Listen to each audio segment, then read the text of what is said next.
Is the Season 12 National Simulation Football League Draft. I am your host, Time Consumer. I am here with my two co hosts, Sweetwater and Jiggly. Welcome to the show, gentlemen. Hi. Okay, he's already opening his beer. As well, it should be. So, we are going to take a little bit of time to let everyone trickle in here, watch their Twitch ads, and so forth. While we're doing that, and we're waiting for everyone to get in, just for you, those of you who haven't been here before with us, we've got our Twitter feed over on the right-hand side. Feel free to tweet your questions, your comments, your concerns, your dirty pictures. Just kidding. Don't do that. Over on the right-hand side, we also have, the list of who's talking, in case you have a hard time with that. And, of course, we are going to be keeping an eye on Twitch chat. Give us your comments, your concerns, that sort of thing. We'll be bringing in guests throughout the show. If you want to participate... That's my job. Yes. If you want to participate in the show, if you're a draftee or a GM or just someone interesting, PM Jiggly on Discord. Talk to him. He'll see if he can squeeze you in. And, yeah, that's going to be the general idea. My job this season is basically to be producer, talent wrangler, and mod in the comments. So, hi Twitch. No one's quite sure what Sweetwater's job is. Okay, he's gonna be the part of my job from the past seasons that I wasn't doing well.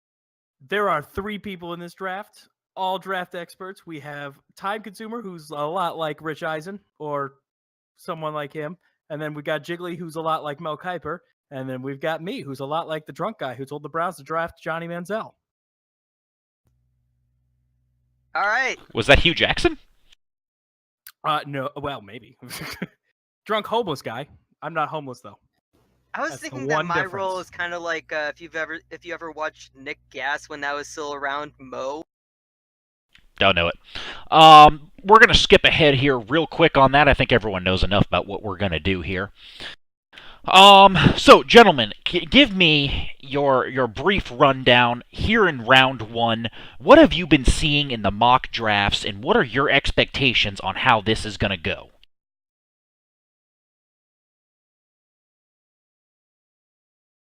I see you're all very excited to talk about this one. What? I was gonna let Jiggly go first. He usually always I'm has the one something who's to say. I'm the one who's running things. All right, I'm gonna go first. So you go first.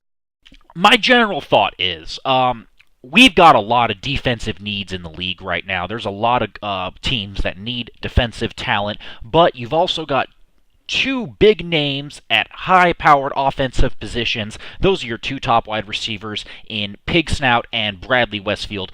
Their players, of course, being James Bishop for Westfield and Errol Maddox would be. No, I'm sorry. Would be Pig Snout. So those 2 guys are gonna kind of change things up a little bit. I think that's gonna be a little interesting to see how that goes. I expect the top few picks, we're going to have some linebackers go, we're going to have some defensive ends and defensive tackles going. Those are going to be your big impact positions that we can expect to see guys move in pretty quick as well in the first round. Listen, defense wins championships. We saw that this year. We see it every year. If you look at, we had offensive powerhouses. If you look at the whichever one the Yeti you're in. The Yeti versus the Hawks. We had Yeti, who were like first in the league in passing, and the Hawks, who had one of the best defenses in the league. And who won? Oh, it was a freaking blowout. The Hawks won because defense wins championships. So this first round is going to be a bunch of defensive guys. And also, I really want to see a whole bunch of moves. I want to see the board get all kinds of fucky. I don't want to see just like, oh, everybody's picking right where they are. No, trade. It's funner that way. Is fucky a word? Yeah, I think it is. It's yeah. Also, Bailey Island asked, Nola has a defense? No, they don't. And did they win? Yes. Shut up. So I'm gonna say with my thing, I'm gonna say I don't really know what people are going to go for, but I do know what they're not going to go for, and that is for a quarterback right now, which Luke Bochler or Beechler, he's a good high earning person. He's a part of the lacrosse boys, but I don't think anybody wants a quarterback. So unless he's willing to position change or he's willing to become a Fitzmagic type player, he's not going to be doing much in the league. Yeah, there's gonna be that part of it with the quarterback as well. And then we've got a couple GMs that are gonna be in this draft. So we know they're gonna be going to the second round. Charlie Trout is gonna be one of them. We're gonna see going some of their time in round 2. There's another one. There's a safety, I believe, for the Sabercats. What is his name?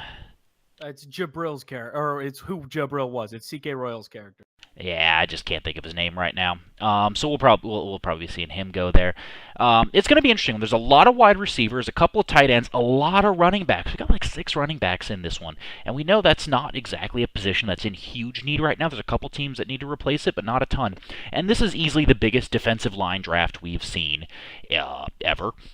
I think we have 12 defensive linemen, most of them defensive ends, which are good. They're flexible. They can play defensive end, defensive tackle, sometimes linebacker. And 4 defensive tackles, 3 of them, something like that. So very interesting when it comes to that.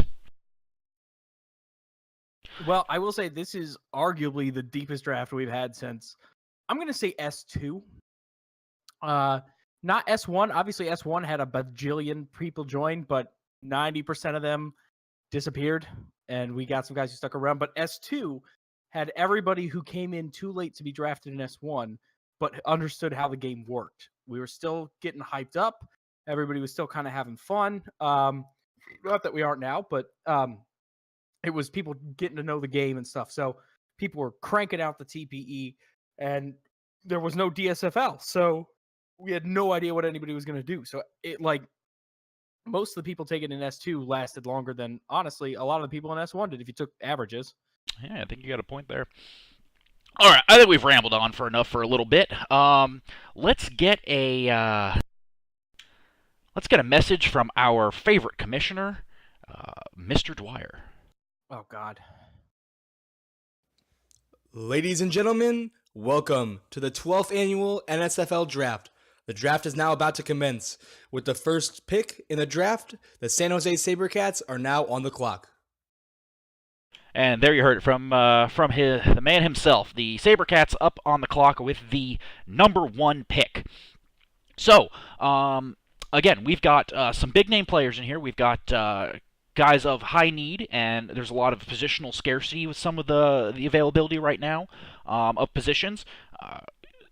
Cornerback comes to mind. There's only 3 corners in this draft. Now, San Jose is pretty good with some young corners like DePez Poopsie. There's a ton of wide receivers, but only 2 guys really at the top. It's a quick drop-off from those top 2. But again, San Jose, they've got 2 great wide receivers. They have Flash and Oles. So adding a third, maybe not a great decision. So you wonder, when you're talking about with this number 1 pick, what are they going to go with? Do they go with something that help to reinforce what they've already got? They're pretty good at running back, pretty good at corner, pretty good at wide receiver. Or do they opt for a position that maybe isn't as scarce, something like defensive line or linebacker here, and go for that to fill the need, even though it may not be like a top tier earner? Well, I mean, I played for San Jose, and we had one major issue the entire year. We couldn't touch the quarterback. Front 7 has to be the pick here. And if not, I will find CK Royal, and I will choke him. Well, if front 7 is what you're looking for, to me, I see 2 names that pop out to me. And that is defensive tackle. What is it? Freezer Riposte. Mm-hmm. No, I'm sorry. He's a defensive end, excuse me. But still defensive lineman. And the other one being, what is Symmetric's character's name? Help me out here. Luke Smiles, that one. 2 big defensive ends. That could be a good choice, too. Symmetric was on the SJS for a few years there. Yes. He was one of their first receivers. But I think they go with whoever has made the biggest impact TPE-wise and whoever anybody is, seeing as the number 1. pick overall. If you look in the mock drafts, it's got to be Freezer. If you look at anybody else, you're wrong. All right, well, let's see, because I think we've actually got a pick here. Sabercats moving quick, so let's see what they go with. And here comes our commissioner to the podium.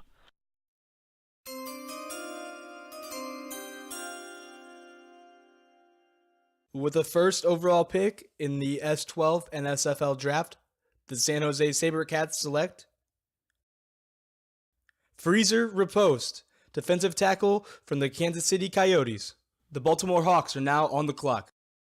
Well, there you go. They do, in fact, go with Freezer Riposte. Apparently, our commissioner doesn't know French. He does know Russian, from what I understand, though. That is Mavfadaz, however you pronounce his name, character. Father. Yeah, him, Mav. Well-known player over in the PBE, one of the highest earners in this draft class so far. So, I think it's a great pick, and you can't go wrong with this choice. And I think they definitely filled a need and also got a great player. I like it. I like this pick a lot. Dude's got a whole bunch of TBE. He's a great guy, from what I understand. Super active in other leagues. He's picked up a bunch of TBE so far, and he he fills a much needed role on this defense. We need someone who can stuff the run. We were number one against the run last year, but really only because you could throw against us all year, and nobody would stop you. Also, you usually got the ball in the 30 because our quarterback gently handed it to you. Well, and I think he's going to help deliver some of that. He did get 4 sacks in the DSFL last season, 1 tackle for a loss, 1 fumble and recovery. So not too bad coming out of that defensive tackle position where he played for them. So I think it'll be a good pick there for the closing the pocket for the middle. Yeah. Also, I see in the chat it looks like he had in real life had surgery today. So we all hope he gets better. Hopefully he watches this and sees that he went first overall, and we have much love for you, man. Hopefully everything's gonna be good for you. I don't know. Like, get well soon. Yeah, I just wanted to say my whole thing with they're good people. He's a good person. He's my GM with the Death Valley Scorpions. Really good. Going to be helpful in the locker room. Yeah, those are the kind of players you want on your team, so I think it's an excellent choice by them. And that brings us to Baltimore with pick number 2. This pick famously ended up in Baltimore after Davey ended up taking the GM role over in Yellowknife, so had to trade his player over to over there, and Baltimore fleeced Yellowknife with that in order to get to lose their quarterback. So they got a number 2 pick. They got freaking snake, man. They got a young running back in there, all sorts of good stuff. So there you go. Baltimore 2 picks in the first round, and they get the number 2 pick. So in the case of Baltimore, now they have Antonio Summer. So that means they've got a player that can hopefully replace Owen Taylor, who is hitting regression. That was a big need of theirs. They did just lose Trey Willie at the wide receiver position, so I think this is a obvious landing spot for a player like either James Bishop or Earl Maddox, the wide receivers. And as well, you do have, again, some defensive players. Luke Smiles is out there, and that's a possibility. Or maybe it might be a little bit early for him, but Grayson Kusla, Bo Montgomery, or John Gott. Lot of good options out there right now. Yeah, I see this. I see this going over. I don't know that they can really go wrong. They went to the Ultimates. They lost, but they went there, and they've got 2 first-round picks. First off, holy hell. Second, you get the number 2 pick overall. You get your pick of the lot, and you don't really have any major holes other than Trey Willie disappearing. But even that, you've got some up and comers going around. So really, this is a luxury pick for them, even at number 2. I agree. So I think we've actually got a pick in. Let's see what our commissioner has to say about it.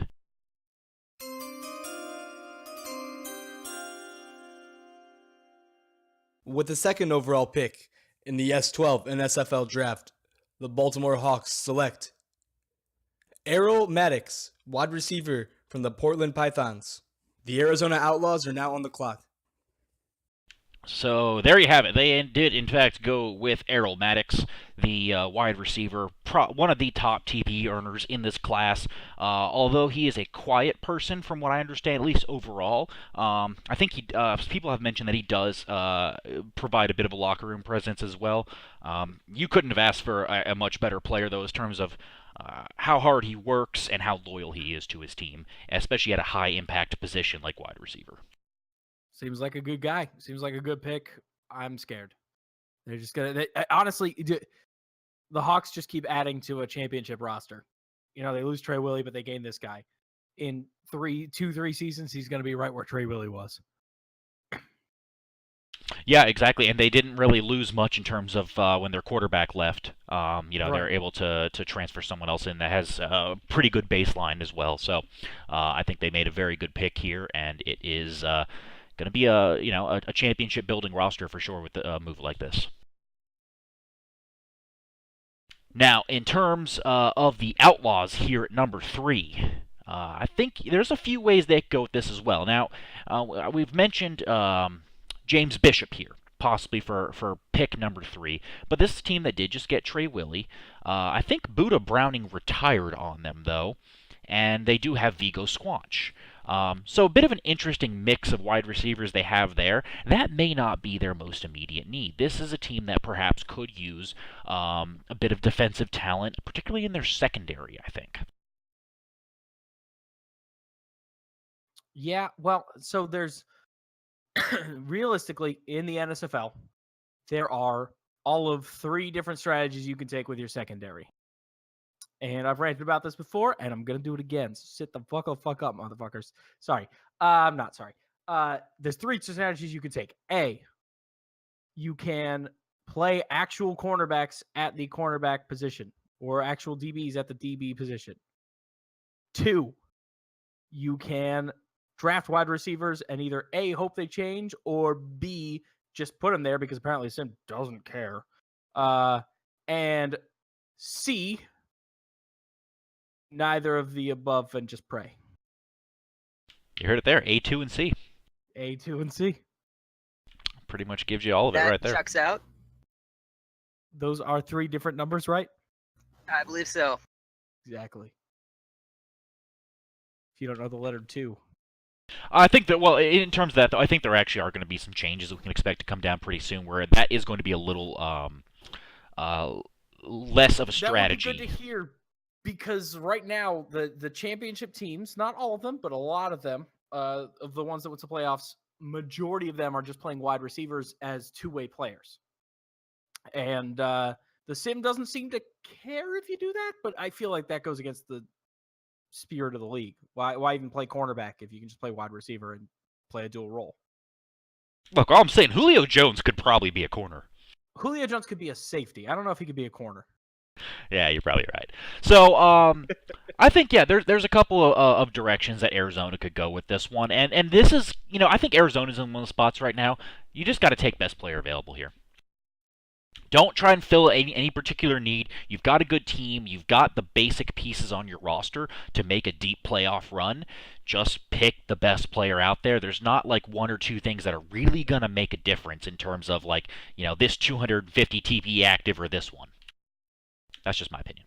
Right. No, it's Arizona definitely kind of blew it up and is building back up. And, 2-3 seasons from now, they're going to have a whole bunch of 500 to 800 TPE players, and they're going to be right in it.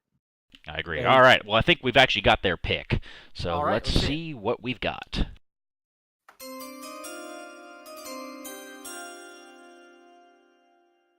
With the 3rd overall pick in the S12 NSFL draft, the Arizona Outlaws select Hike Muse, cornerback from the Tijuana Luchadors.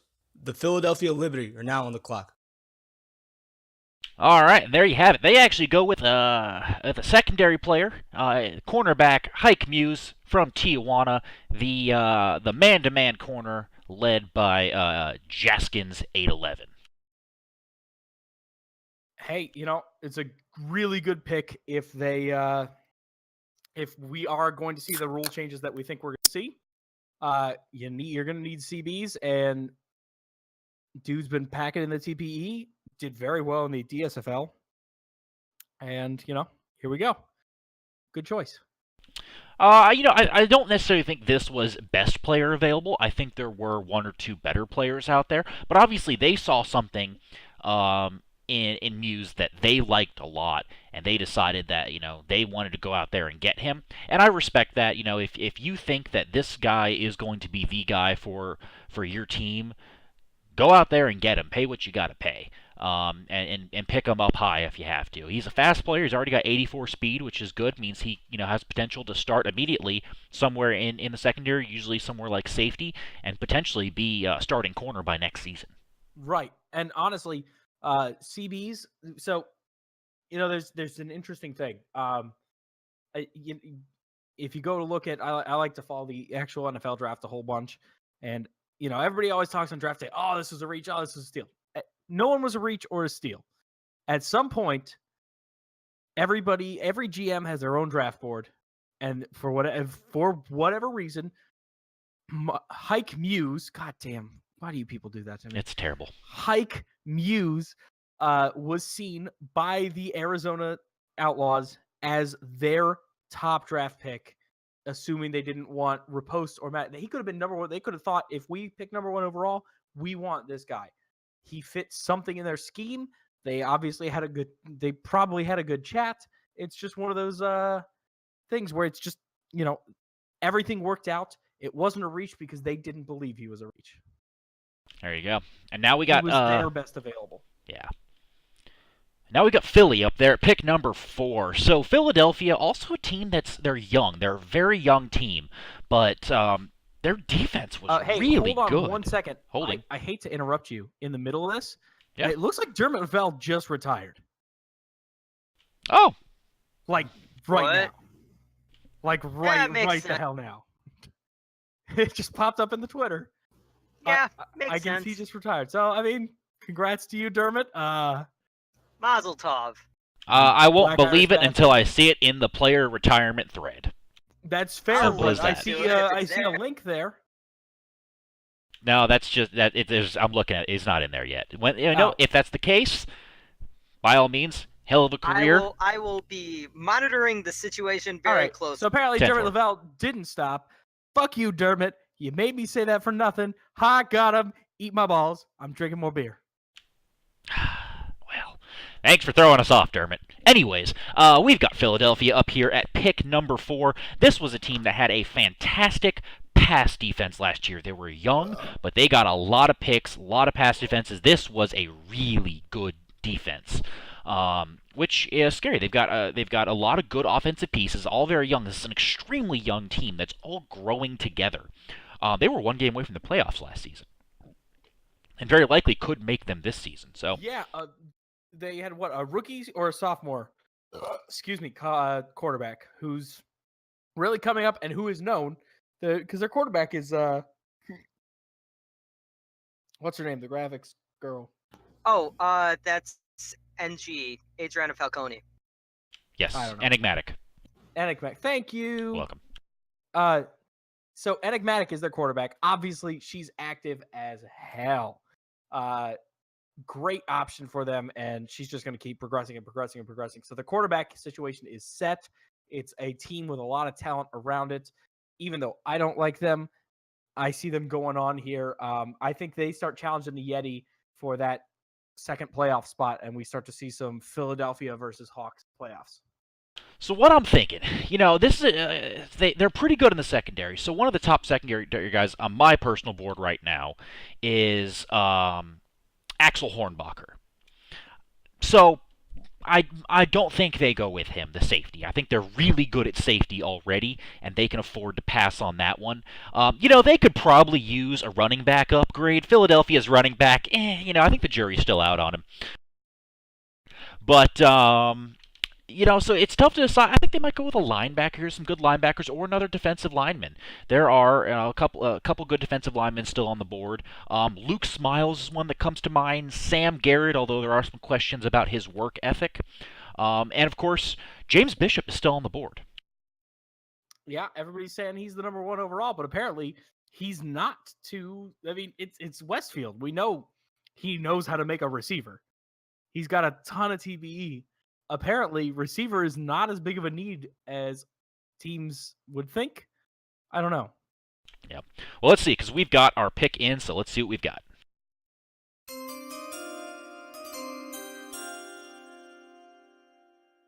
With the 4th overall pick in the S12 NSFL draft, the Philadelphia Liberties select Luke Smiles, defensive end from the San Antonio Marshals. The Colorado Yeti are now on the clock. Well, there you have it. They end up going with the defensive end out of San Antonio, Luke Smiles. Big guy, versatile. He's quick. He's strong and a good, smart player.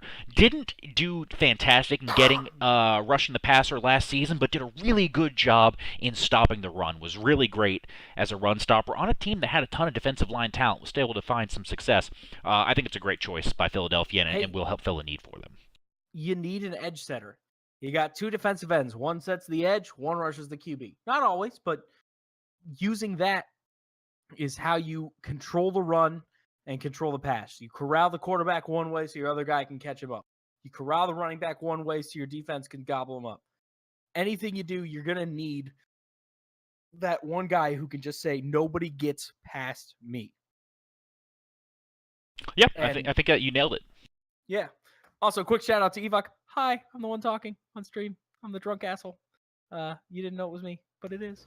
Someone just said that I was a girl, and you know what? That's what I usually shoot for. Jiggly is a dude. I know you all want him to be a girl. I know you're into that creepy lolly shit or whatever, but he's a dude. So check your boners. This got out of control quickly. I'm So, sorry, get back to it. pick number 5, we've got the Colorado Yeti. Drunk dude, weird dude. We got the Colorado Yeti with that fancy new logo of theirs up. We've still got some interesting picks out there. Like I said, Axel Hornbacher is still out there. James Bishop is still out there. Luke Boekler is still out there. This is a team that does have a quarterback right now, but he is getting closer to the end of his career. Maybe this is the point where they decide to select a future quarterback. We've still got some linebackers out there. We've got Thorian Skarsgård. So a lot of good options, a lot of ways they can go. This is another team that I think can afford to kind of go best player available here. Sorry, I'm reading. You all right? Yeah, I'm reading the chat. Somebody, Let me deal with the somebody chat. yeah, well, somebody said something about getting off your voice. I'm getting back to this. So 5th pick overall. We're back to we're at this is Yeti, right? They've changed their logo. Yeah, this is the Yeti. Okay. They stole the logo apparently. Except they didn't. I mean, I see the I mean, it's the Colorado Avalanche logo or the Chicago Cubs logo. It's a baseball logo with a Sasquatch in front of it. No, it's not. It's the I state. already It's said the I state like the flag. logo. Oh, Jesus Christ! It's the state flag. Oh wow. Yeah. One of the That's good the joke. flags. That's the joke. That's the joke. Okay. God hates flags. Let's go. So here's what's up. First off, before we get into anything else, I just want to say something right now. Sam Squamches don't live in Colorado. They live in forests, not mountains. Those are Yeti. Yeti live in the place where the tallest Everest. That's where they live. They live on the dark side of Everest. Anyway, the Yeti are the team that I hate the most because I don't know why. But I don't think they deserve to be in the playoffs this year. You can read about that in my draft profile. Anyway, they need a defense. Okay, the pick's in.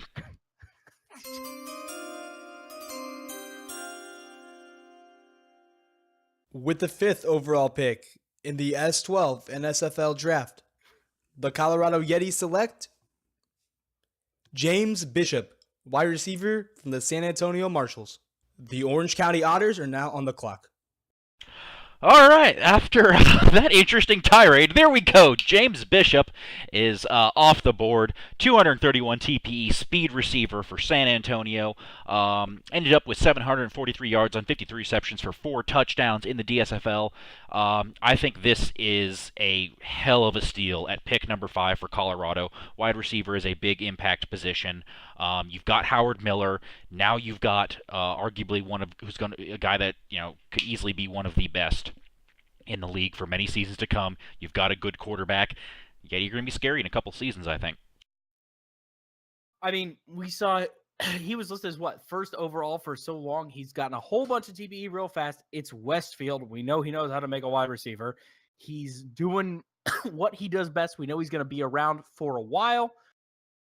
They picked up another person to add to their passing attack, which was already really good. So congratulations, Yeti. You improved in the place you were already good, and you didn't in the place that you weren't. You know, I hope you get whether out of the playoffs this year. doesn't matter what you need, you can't turn down a guy like that if he falls to you. I guess that's fair, but I mean, you could always use more wide receivers. That's coming from an Orange County opinion. We're just Boston is 3 1,500-yard receivers or whatever. yeah, you know, sometimes you're just like, oh, can we find anyone else to throw the ball to? Our guys' hands are starting to hurt. Speaking of Orange County is up next. So, now this is actually a team that is pretty good at wide receiver right now. Not to say they wouldn't have drafted James Bishop if he made it there, but you know, Tegan Atwell, Carlito Crush, and Sonny Kirst. Did somebody mention Tegan Atwell? Yes. Yay. Great. Yeah, we were talking about Orange County. So, That's the team that you're on. I think Sweet. Orange County also, you know, this is a team that is, I mean, they were one game away from home field advantage in the playoffs. They finished with a 10-4 record. This is a team that I think also needs to go best player available. They're losing a couple players in the defensive line pretty soon. This is Angus Winchester's last season. This is probably Ryan Sierra and Gregor Clegane's last season. Their defensive line is about to fall apart. Yeah, I would take your best available defensive lineman. That's seems to be the correct choice. They don't really need a running back, so Dick Wizardry is not really in it for. They don't. I mean, a linebacker could be used if you wanted to switch. So I don't know how much you guys delve into it. I don't know how much the Twitch chat or whoever's watching this really delves into the game and knows what kind of goes on. We got 42 people watching. I'm assuming all 42 of them don't own the sim and don't watch through stuff. The majority of the NSFL runs a nickel defense right now, which is depending on how the sim does it, not sure, but I'm fairly confident the sim does it as 4 defensive linemen, 2 linebackers, 5 defensive backs. Correct.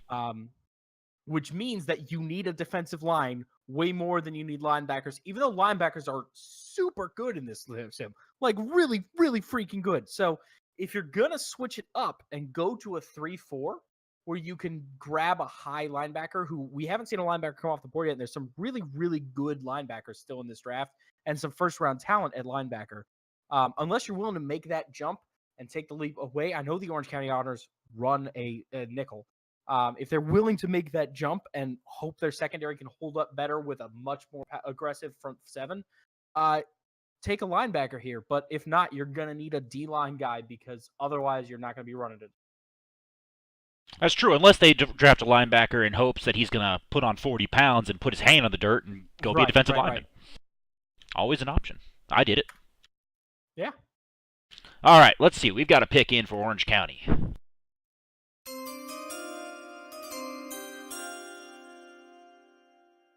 With the 6th overall pick in the S12 NSFL draft, the Orange County Otters select Thorian Skarsgård, the linebacker from the Tijuana Luchadors.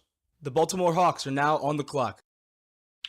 So there you go. Linebacker is what they end up going with out of Tijuana, a run-stopping linebacker, known mostly for his strength and his tackling ability. A little slower than your average linebacker, particularly in the NSFL, where we have a lot of really fast sideline-to-sideline guys. More of a fundamental tackler. Kills in this league.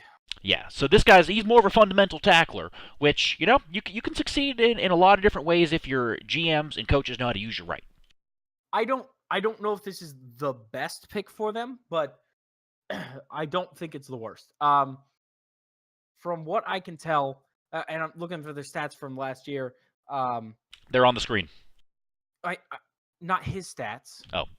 Orange County stats. Look at their team stats from last year. They had the second worst pass defense in the league, but they were number 3 in rush defense. So the question is, Do you take that run-stopping linebacker and see if he can add some speed, see if he can maybe archetype change and switch over to like a more pass defending linebacker, or are you going screw it, we're going nickel the whole way. We need a guy to stop the run when they're gonna run. We need everybody else to focus on stopping the pass.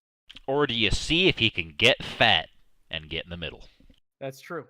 It's a lot of ways you could go with it. So, I think this is honestly a best pick available. My guess is they were looking at some defensive linemen. I mean, you've got guys like Grayson Kusla out there, who is slightly lower TPE, but I think is still worthy of a first-round pick at defensive tackle. Good locker room guy as well. So I think that was probably also a consideration. You still have Axel Hornbacher, the safety out there with PDX Ballers player. So a couple ways they can go. Obviously, Orange County thought this is going to be the guy for the future for them, and if like I said, if that's who your scouting turned up as the right choice, go get them. And you'll find a way to make them fit. Apparently, Finn is not. Wait, Finn. Calling Finn a good locker. I'm sorry, I'm reading the chat. I need to stop. That's JSS saying That's that. my job. I don't know. Don't worry about it. Okay. Not everyone agrees with other people. Some people don't get along. It's fine. I There are know, definitely some as people far as who don't wannabe Finn, I mean, that's not the guy who's on the screen right now, but he was in my locker room in San Antonio. He's fine, so I don't know. Anyways, we've got the Baltimore Hawks up here with pick number 7 on the board. So, they're back. Who do they go with this time?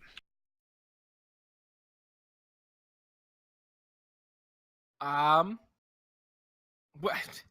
They already took their they already took their wide receiver, so obviously, they've got that handled. They've replaced Trey Willie. Who else is disappearing from that team? Well, Hendricks is getting pretty old on the defensive line, so defensive line could be a concern of theirs. They just lost a linebacker that magically became their quarterback. Sometimes you just got that innate talent that never gets discovered till you get to the pros in your third year in. They were like, wow, this guy can throw. These things happen. They're looking to replace a linebacker. They've got John Gott. They've got Logan Lejeune. They've got anybody who's willing to change. I mean, we always talk about what position players play right now, but what we never really know, and because it's impossible to pick, we never think about the fact that players might be willing to just switch positions out of nowhere. Yeah, but it doesn't make for a very good draft stream when we're like, this quarterback could get really fat and be a good defensive tackle. Obviously, no, but if there's quarterbacks in this draft, they're going to almost have to change position, right? There's only one, I think. One exactly. Reasonable and they're going to have to change. Let's be honest, they're going to have to change position unless they want to just sit in the DSFL their whole time. Not necessarily. I mean, you could wait. You got Borkus Maximus is maybe 3 seasons away, 4 seasons from retirement. Colorado Yeti maybe 3-4 seasons away from. There's some older quarterbacks. Is Bork even in regression yet? He's getting. I think he was a season 5. Until he hits season 3 of regression, he doesn't need to leave the league. Well, you can always get your bridge ready. Well, I get that. I understand that, but are you ready to burn? Name one quarterback and name. How about this? Would you be willing to sit in the DSFL or I don't know, 4 seasons, 5 seasons? Maybe. I don't know. But I don't think Hawks are going to go with the quarterback here. I think Hawks are probably going to go... I'm thinking they either take a shot on Axel Hornbacher, the safety, or I think they might go for Grayson Kusla. Those are the 2 guys, the defensive tackle, or perhaps Bo Montgomery, the linebacker. I'm thinking one of those 3. Any thoughts? Yeah, no, we're good. I think those are your best available options right now for them, for that team, for needs. 10-4. All right. Well, let's see, because I think we've actually got our pick.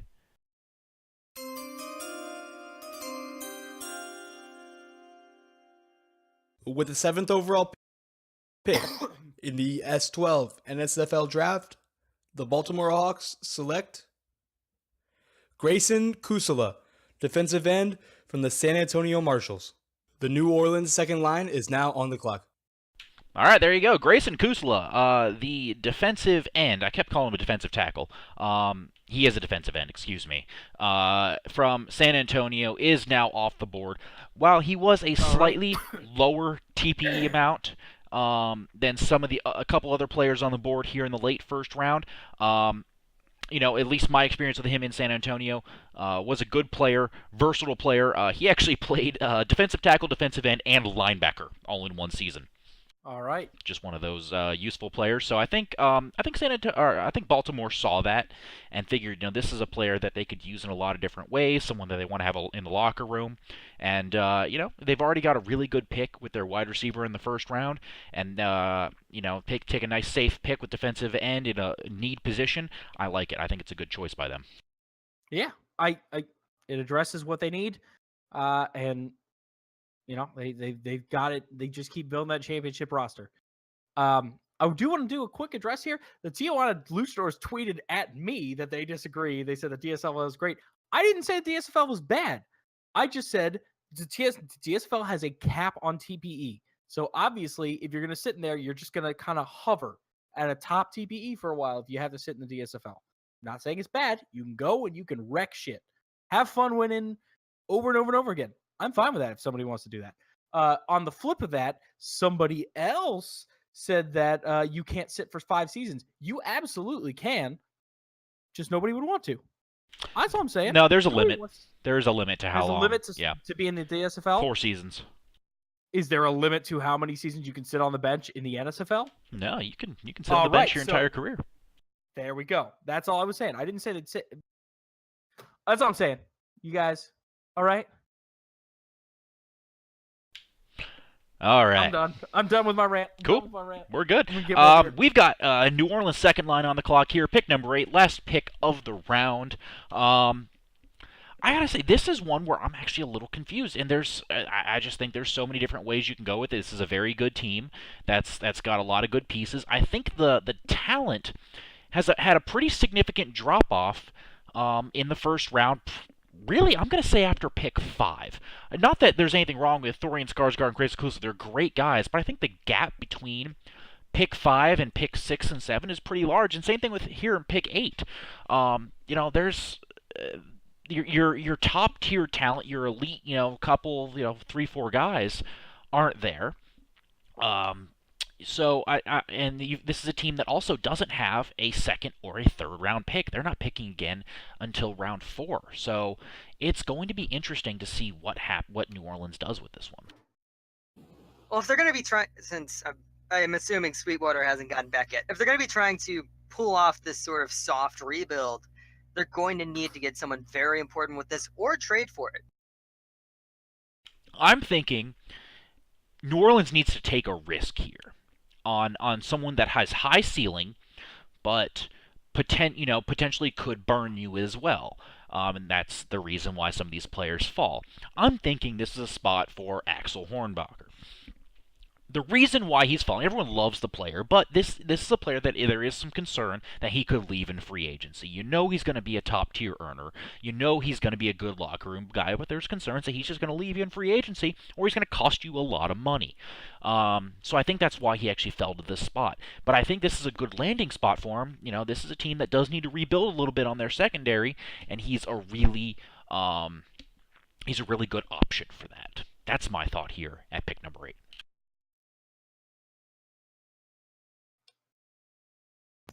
Do I talk now? I wasn't here for it. I was. Okay, you're back. We're talking about whether or not basically what is New Orleans going to do with this one draft pick that they have out of the first 3. Benson Baylor's retiring. Replace him.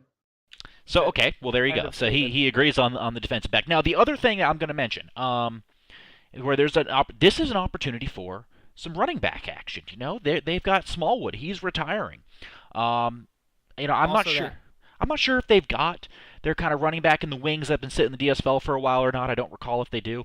You've got a couple of really good running backs, and they've been falling right now because there just isn't a ton of need. But there's some really big impact running backs that are going to go in round 2, round 3, right. High TP earners, and we're talking guys like Asipi the 27th, or Axel Danielson, or Dick Wizardry. Axel Danielson, probably one of the highest TP earners right now in terms of running back, and Asipi the 45th also an option there. I think he's probably a little lower in TP, but earning it at a slightly faster pace. Yeah, well, we will see. Two things real quick. Auburn, Mississippi, sit down and listen, okay? Okay? Anyway, number two, the chat wants us to address how the last pick of Finn, whoever that was, is like super racist or something. I don't know anything I'm just about gonna that. guess that it's a meme. I'm guessing it's a even meme if as he well. actually is racist, I mean, I'm pretty sure there's a strong contingency, a surprisingly and scarily strong contingency of people who make racist jokes in this league. So I'm just gonna gloss over it because the person Racism who's is bad. Racist jokes are funny. End of discussion. Look, I'm not saying I saw what happened there. All I know is I think they said something about being racist towards Dermot. Which, first of all, Dermot's Irish. They're not even human, so they don't count. Dermot's Irish. You can't be racist towards them because they're not even human. I think they were referencing possibly me because I called him a black Irish bastard. He's not black. That's just a. I know what black Irish is. Yeah. Yeah, yeah. I don't even know anything about him. I know he's Irish. That's about it. And I know you sent him a whole bunch of computer parts. Anyway, so I did. There we go. We Let's addressed go the on chat. to the Pick number 8. Here we go. Done. Pick number 8. Here it comes. I'm sure they're talking right now. I'm sorry. With the 8th overall pick in the S12 NSFL draft, the New Orleans second line select Axel Hornbacher, safety from the Portland Pythons. All right, there you go. They do, in fact, go with safety Axel Hornbacher, PDX Ballers, safety in Portland. Again, guy that does have a couple of concerns, but, I mean, hell of a good player. 5 interceptions, 17 pass deflections. Going to be very useful. Could play safety, could play corner, can do a little bit of both. Could probably play linebacker. Hell, he could probably play wide receiver. Very versatile pick here. And if he stays with the team, I think it's a win. It's a very good pick for late round. Yep. So that gets us out of round 1 and into round 2. This is going to be a long draft. We've got 6 rounds tonight. So in this little it is break gonna be a long here, draft, you go ahead, Jiggly. in this little break here, I just want to mention this is the part where I'm opening up to the DSFL draftees, like anybody who's being drafted or has been drafted or is expecting to be drafted in this draft. Please message me because we're trying to bring people on. We wanted to get some people on round 2, and nobody's contacted us. This is very weird. It hasn't happened before. Hey, so here's what's up. No break. This is just a quick little Public service announcement. Public service announcement. Round 1, we're gonna try. Honestly, I'd like to see this go the same way as they do it in the real NFL. Round 1 takes a whole fucking night. We're not gonna take a whole fucking night, but we took the most time on round 1. Round 2, round 3, we're gonna take a lot less time. Round 4, 5, and 6, who knows? We're just gonna go quick. Yeah, we've done this every season. It's like We know what we're whole doing. draft takes 2 hours. I'm sure you're going. We're experienced. It's fine. I know adding me makes the draft better, but like it won't make it longer. Well, you make me longer. Yeah, Same. Awkward. Okay, round 2. Here we go. We've got the SaberCats on the board. A lot of good players have gone. A couple good running backs still up there. We mentioned the running backs are there. Plenty of good defensive linemen out there. A couple of linebackers. And, a couple good wide receivers. Although the top 2 really kind of took all of the hype, there's some really good ones there as well. So I think there's a lot of different ways. Is there a team that needs a running back? New Orleans needs a running back, and Arizona needs a running back. Those 2 definitely. Arizona's the best option. Arizona's the best option for Dick Wizardry here, but yeah, as far as getting him, but we don't know. He may drop all the way. Round 4 is the next time a team that needs a running back will draft running back. That being said, the sim apparently does favor a running back by committee, so somebody else might pick one up. That's true. And the chat is reminding me that pick number 9 is in fact a GM pick. So San Jose does have to take their GM pick, here. So they have to take CK Royal, so we can just pick this one. Unless they trade down, which would be smart. I hope they did. Well, let's find out.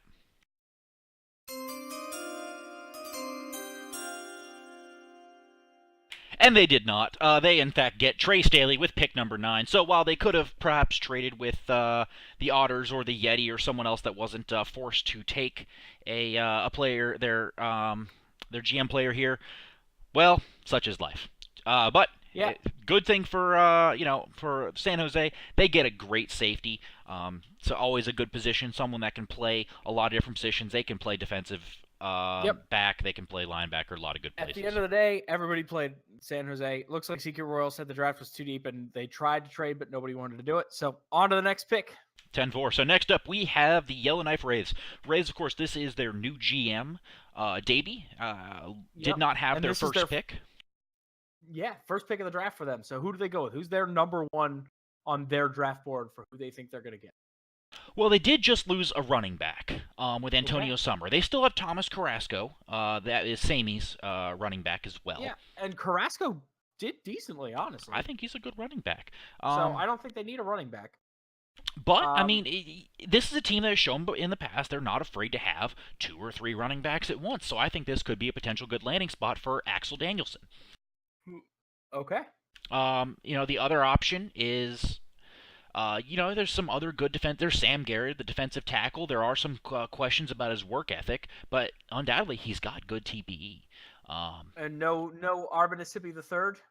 Well, he's a bust no matter what, so who cares? Bust. I don't see that being the fit with Davey for some reason.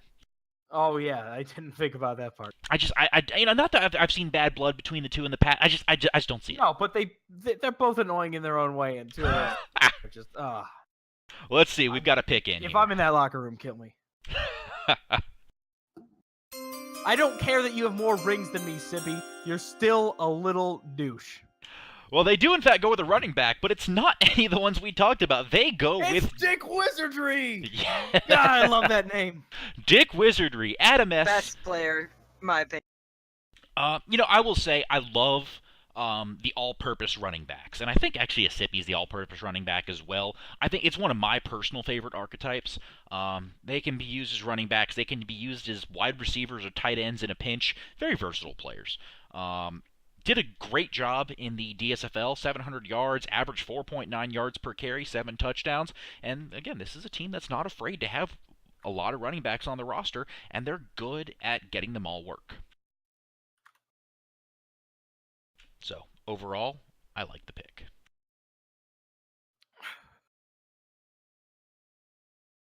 Just an exasperated sigh, that's all we get? No. That was me laughing at Arbanisipi talking shit. Oh, he does that. Yeah, he does that. He does that. I don't know why I'm he's like 12, so I don't even know why I'm trying to do this. I have better things to do. All right. Anyway, It's the Arizona Outlaws pick. They kind of need an RB. I say running back here, and it's either you go with your legacy pick, you go with Asipi. Those consequences. You go with Asipi, your legacy pick. He's played for you in the past. He's been good in your locker room in the past. Or I think Danielson's fallen pretty far. I think he's a really good running back. So I don't know. It's tough. There is some history there where last season he did kind of go away and then retire out of nowhere. Maybe that's scaring teams away. But Asipi's not exactly known to play his characters super long either. So I think I kind of both have that same issue. But I think Arizona needs a running back. They lost Mackworthy this season. He's done after 11 seasons of awesomeness. Yeah. No more Mackworthy. Dude's been running hard for a long time, and he just can't keep it up anymore. They need someone to come in. Running back seems to be, from experience, running back is one of those positions where you can max it out real quick. I would as a rookie, I would have possibly had the most stats in it. Not that stats matter. I would have had the most rushing yards if not for a 2-game experiment that resulted in the worst running back getting more carries. But, it's so the sim is pretty obvious about everything. I guess it's not obvious, but once you know it, you know it. Speed kills. If you max out your speed, you're going to do well. And running backs, if you max out your speed and your running back happens to have good luck and fumble a lot, you're going to do real freaking well in the game. So, rookie RBs can contribute day one. It's not like rookie CBs who get burnt. It's not like rookie wide receivers who just get picked all the time. It's not like rookie QBs who just throw picks all the time. rookie running backs, you pump up that speed, you pump up some endurance, maybe throw some strength, some agility, whatever. You can contribute day one. Just want to mention here, apparently the Outlaws are having a GM recreate as a running back, so that's probably going to have something to do with this. Well, we've actually got As the in pick not in getting a now, running- so let's see what we've got.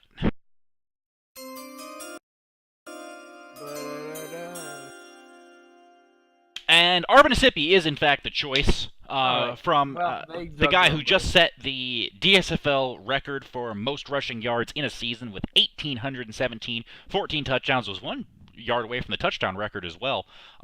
Just absolutely killed it in the DSFL. I think he's a steal for the Outlaws, and is going to potentially be the next Reg Mackworthy for them, and just a constant threat on the ground for many, many seasons. I think it's a good choice.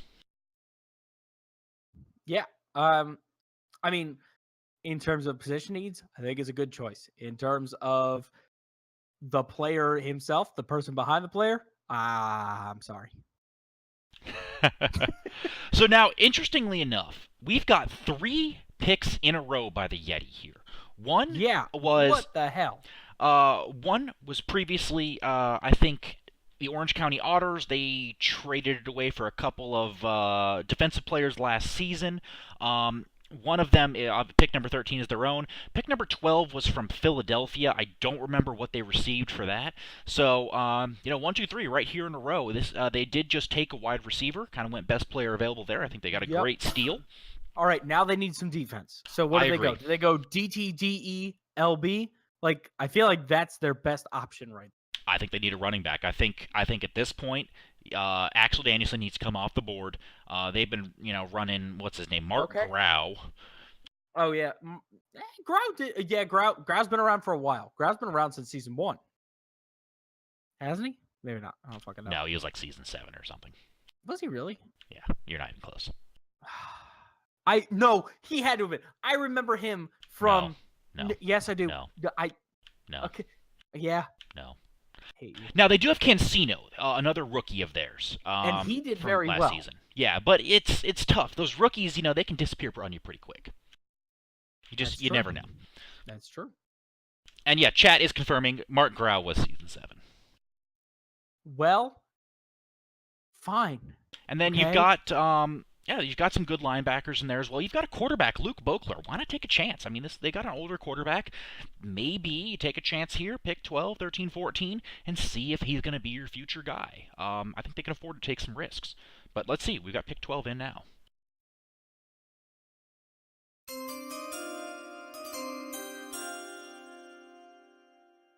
And they go with linebacker Logan Lejeune out of Portland. Another run-stopping linebacker, but, got a good amount of sacks. 6 sacks. I think the top sack guy in the DSFL last season was 8. So very good performance at rushing the passer, that's the word. Good tackles, good pass defense, just an overall well-balanced linebacker. And I gotta say, that pose and that stare he's doing, sultry-looking guy, isn't he? Sure, yeah. If you're into dudes. Good thing I'm not wearing any pants, or else I'd have to change. Lovely. I'm not wearing any pants either, but I wasn't gonna say anything until Jiggly did. I'm sorry, guys, but I am wearing pants. Well, You're usually the one who's off. not. Get with the program. It's cold, man. Anyways, pick number 13. So, we've still got defensive tackle Sam Garrett on the board. We've still got quarterback Luke Boekler. We've got running back Axel Danielson. A lot of good players there. They just went with, I think, a very good choice at linebacker. There's still some defensive linemen out there. There's a safety, Jeff Jefferson. There's linebacker Bo Montgomery. A lot of ways they could go. I don't really have a call on this one. It's You think defense? Go for it. I think they need to go defense because they had a shitty defense this year. But I'm not the GM, so that's fair. Well, let's see what they do because we've got pick number 13 already. I guess they had all 3 ready.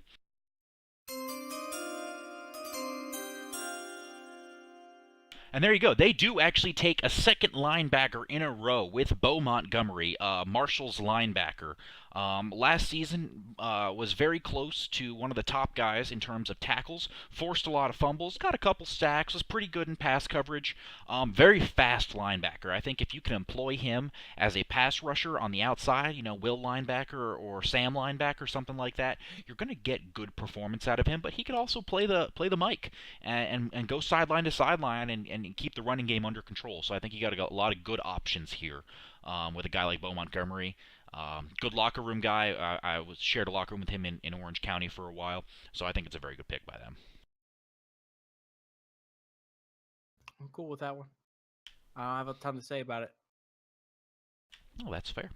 They needed linebackers. They picked linebackers. That's true, and a couple of So we are running a little bit lower on defense. I mean, defense has obviously been the big theme so far.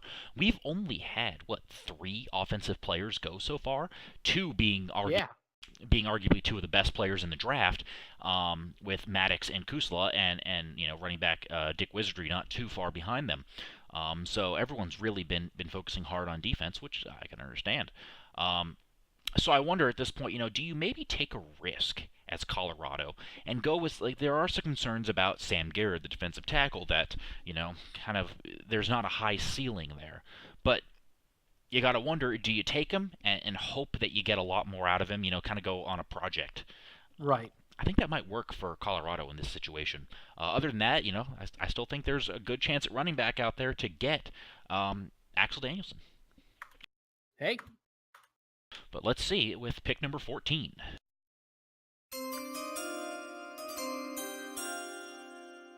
And it's actually a player we haven't talked about so far today.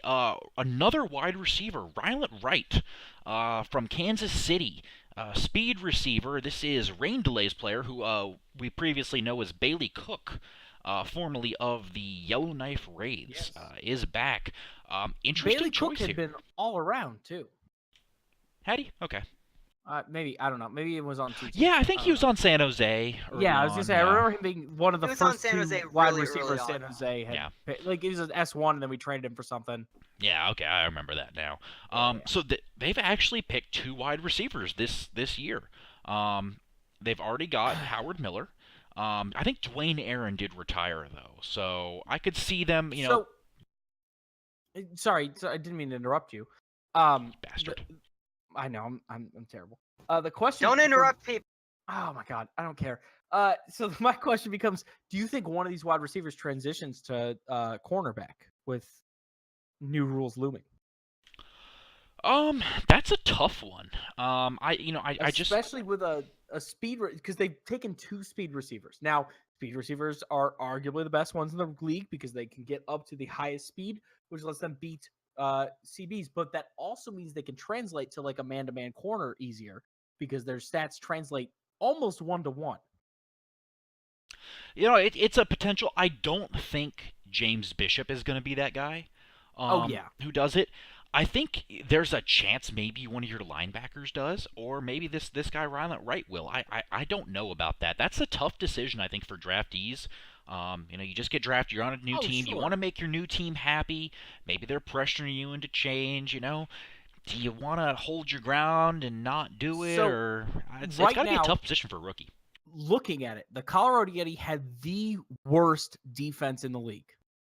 Like, statistically speaking, worst in points allowed, worst in yardage allowed, worst in rushing allowed, worst in passing allowed. So something had to change. And it looks like they addressed that mostly. Linebackers affect both passing and rushing game.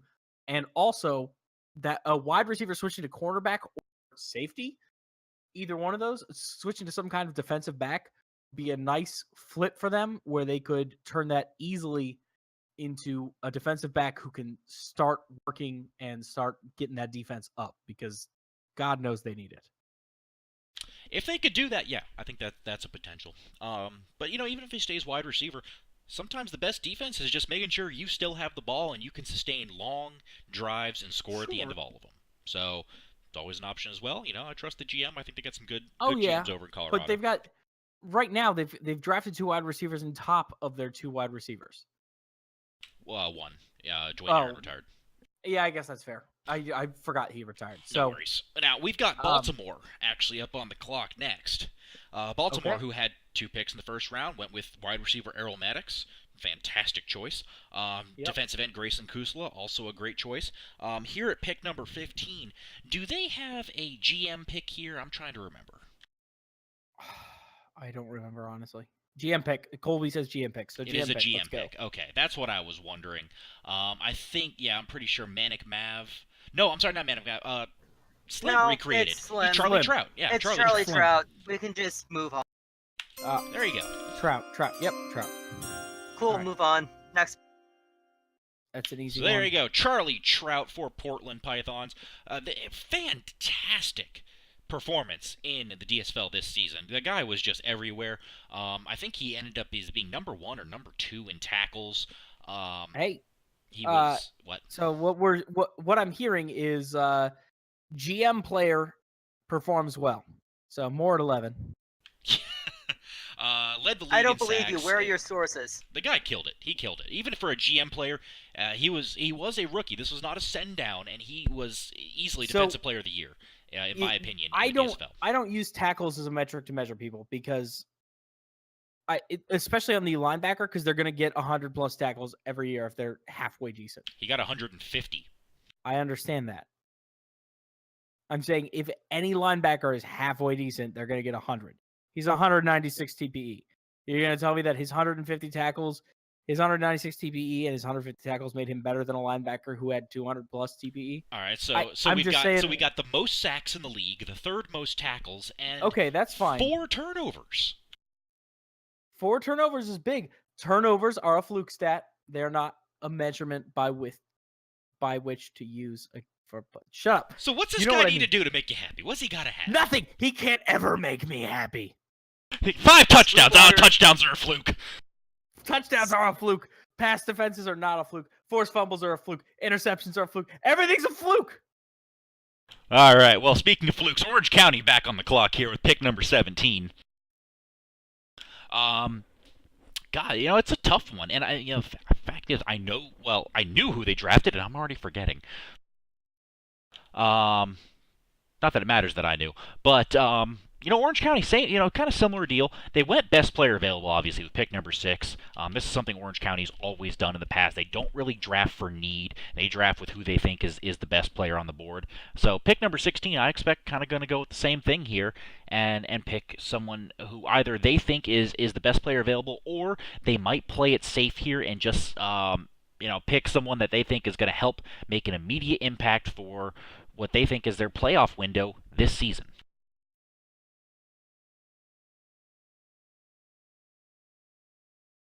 Jiggly.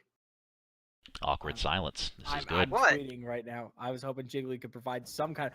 I didn't Okay, think you me gotta coming in warn would me. totally replace you. I thought maybe, You gotta warn. just maybe, you'd be able to sustain just a little bit of commentary by being in here. Whatever. Okay, I don't really know quite exactly what our needs are, but I do know that we want to win this season because there's a lot of people retiring right now, and it's just going to be real hard to come back and win it the next season because of the amount of people that are going to be leaving, retiring, that sort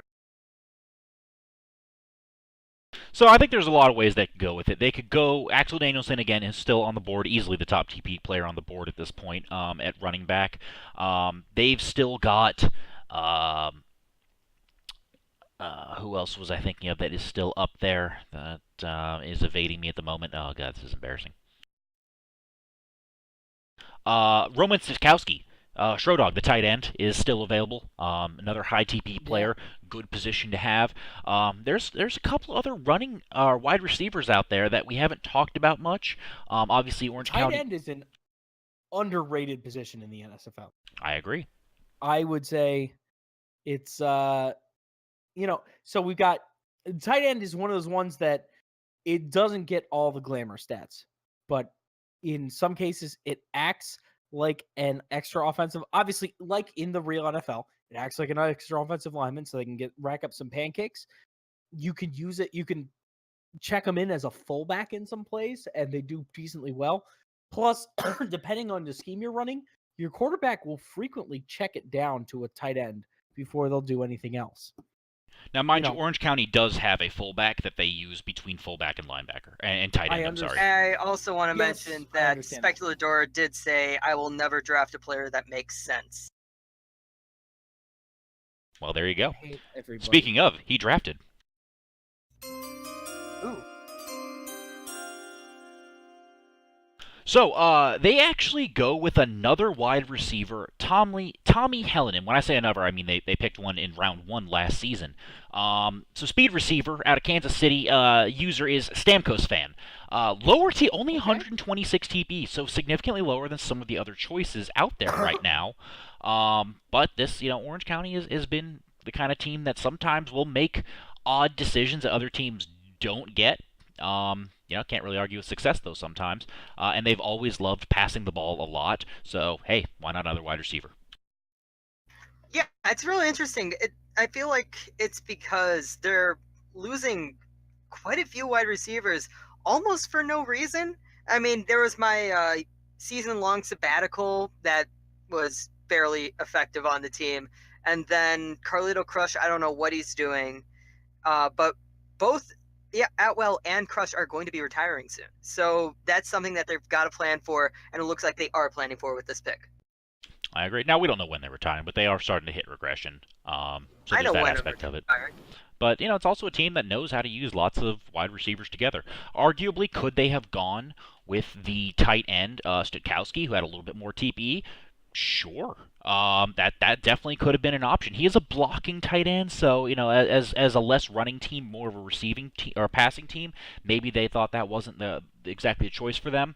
And of course, there are guys like Kalilamuku, whatever you say, the defensive end. This is a team that does need some defensive line as well, but they go with wide receiver, and that gets us out of round 2. I think that went faster. Yes, it did. So that we are up to round 3, and now at this point, the drop-off I think is pretty big in talent from between round 2 and round 3, excluding, of course, the running back that no one seems to want for some reason. I feel like I'm saying Axel Danielson. Active. He's very active. He's been active, he's been the most active person in the Twitch chat all night. I wonder at what point. And if he wants to come on the stream and talk, please do. We're looking for people right now. Yeah, honestly, I was expecting more rookies to come on. This is very weird. This is the first time we have a dedicated person looking for people to bring onto the draft and have them come in. And it's the first time that we have no one clamoring I don't know, for it. but hey, you two talk for a second. I need to fill up a beer.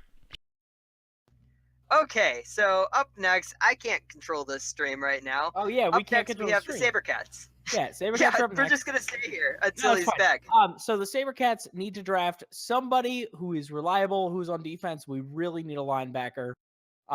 We're set at running back. We're set at quarterback, who's making his way up, and if they give him the correct experience, he'll do even better. We are set at offensive line is obviously bots. Our tight end is doing all right. We're set at wide receiver. We're set at cornerback. Our safeties are being relatively taken care of. I can see us taking a safety or a linebacker here, or possibly a defensive end. If I really, really, really want somebody, I'm going to take the dark horse in the draft, the multi-man himself, motherfucking Earl. Well, And I'm back. I think that that's a very big thing that we need. Somebody needs to take a chance on that. I mean, yes, he had multis in the past, but he is going to be very active. What if he cheats again? What are the chances he gets caught again is really the question. The only reason he got caught so is somebody well. made some of the most ridiculous connections that ever could be there. He did so well the last time. If he's cheating again, he's not getting caught, so it doesn't matter. So, just looking at it this way, he is going to be an active earner. He was an active enough earner to keep 7 multis on board. He is going to be an active. But you're assuming he's staying active. I just want us to take a flyer on a guy who everybody hates. Well, yeah, that I love chaos. I don't think anybody truly hates him anymore. I think there are very few people. Slim hates him. Well, yeah, the people who had to dig through all of that stuff. I had to. All right. Enough talking about her. We're moving on to round 3. We've got pick number 17 coming in from San Jose.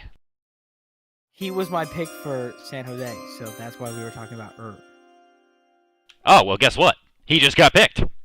Ah, we did it! We did it! We guessed the We pick. did it! We summoned him.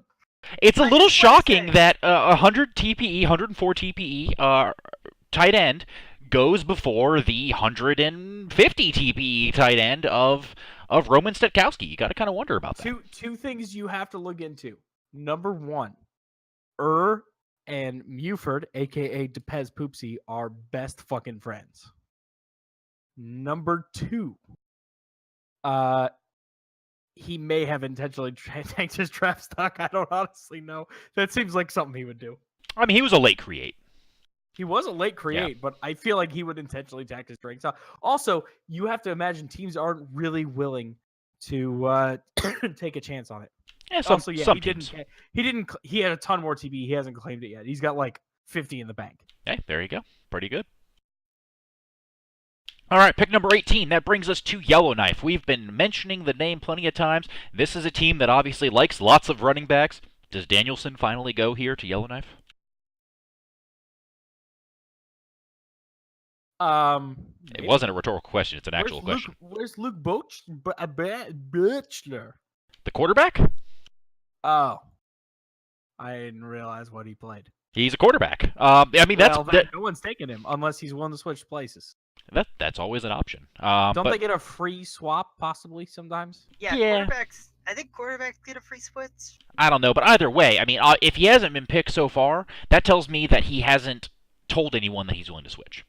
That's true. Guys, I quick have update. If once actually uses all of his TPE, he's at 204. How There you about we ask the guy himself? I just got our first. Oh shit! Wow. Okay, here he comes, the man of many faces himself. What's up? Well, while we are waiting on that, He's here. oh, is he? Yeah. And he hasn't said anything yet. Hello. Welcome. What's There he is. up, buddy? How's it going, guys? How does it feel to be going to San Jose? Well, I had a 50-50 shot of where I was going, so it's not a huge shocker. A little early, I would guess, but aside from Is there anyone in particular that you are excited about playing with in this draft, going to San Jose as well, or maybe someone that you want the team to select in round 4, 5, or 6? yeah, so my draft mate brother Keegan Jabriltuk is we've written some meet about it, so we're hoping to get drafted together. The defensive end, right? Yeah. He's a defensive Got it. defensive lineman.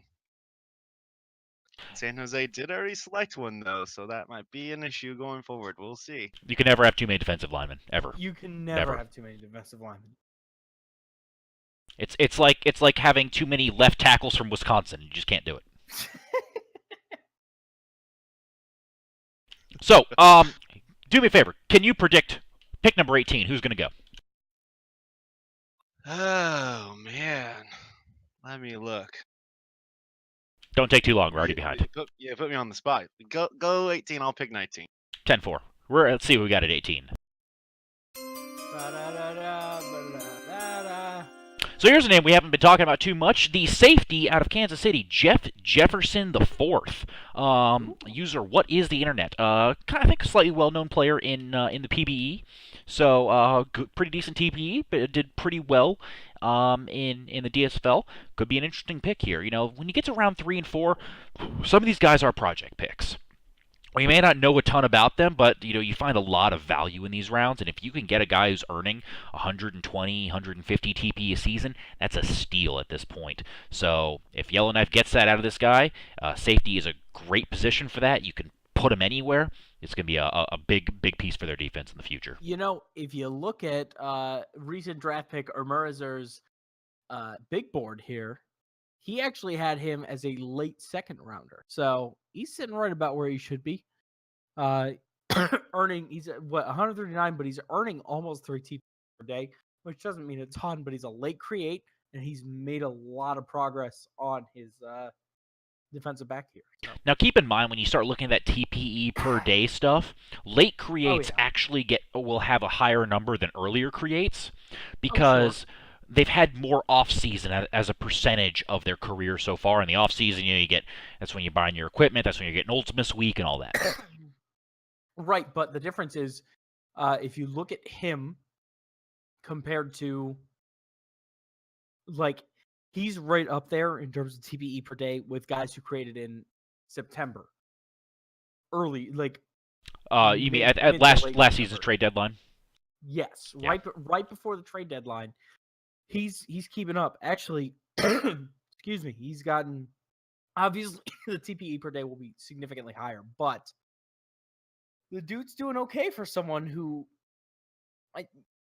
created about 2 weeks after trade deadline.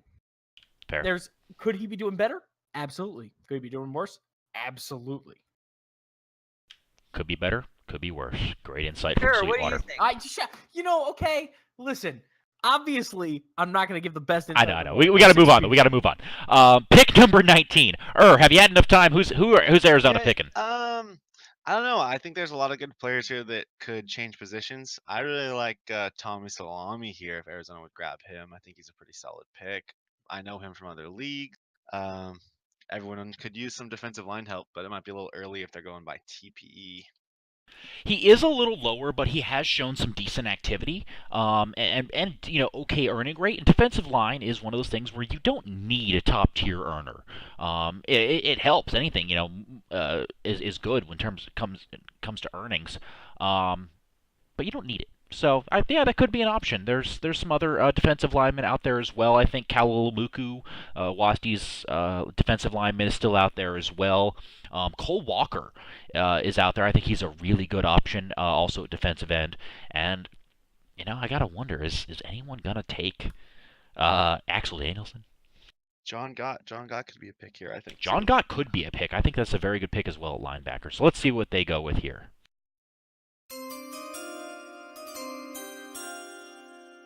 And they picked a guy we haven't talked about yet either, Raymond Vans, linebacker, speed rusher, out of Kansas City. I was just looking him up. I was like, man, Carl is active as hell, and it's surprising that nobody has picked him yet.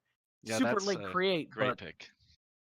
So I don't know much about Mr. Carl here, but 95 TP, so it is a little low. But if they're earning at a fast rate, that's all that really matters. Well, he's also just a great user. I would have taken him over me. I don't know what you guys are doing. He's taking the GOAT. Shut up. The GOAT multi. And yeah, I have to say, Arizona, they obviously value linebackers very heavily. They've been known in the past to trade 2 first-round picks for linebackers, particularly if they're inactive. So here, finding a linebacker in the 3rd round, especially if he's going to be active and a good user, good job by Arizona. Mm-hmm. Good pick. All right, so pick number 20. We've got the Philadelphia Liberty back on the clock here. We did not see them in round 2. They did trade that pick away. They went with a defensive end in round 1. They've got a lot of really good young players. So I think there's a lot of options they can go with here. This might be a good landing spot for that tight end we were talking about a little bit ago with Roman Stetkowski. Any thoughts? Or maybe Axel Danielson here, and they can replace that Marquise Brown guy? Yeah, that guy, he's not he's a complete and utter bust. They're going to have to go for Axel Danielson. What about you, Mr. How do you feel? I don't think they'll take a running back here. I think young TV is pretty cemented. I think tight end is probably a solid pick. Are there any Romanian offensive linemen that you think that are available or anything? Oh, not next season. Next season, I hear. Got a whole batch of them coming in. All right, let's see what we got here. Pick number 20.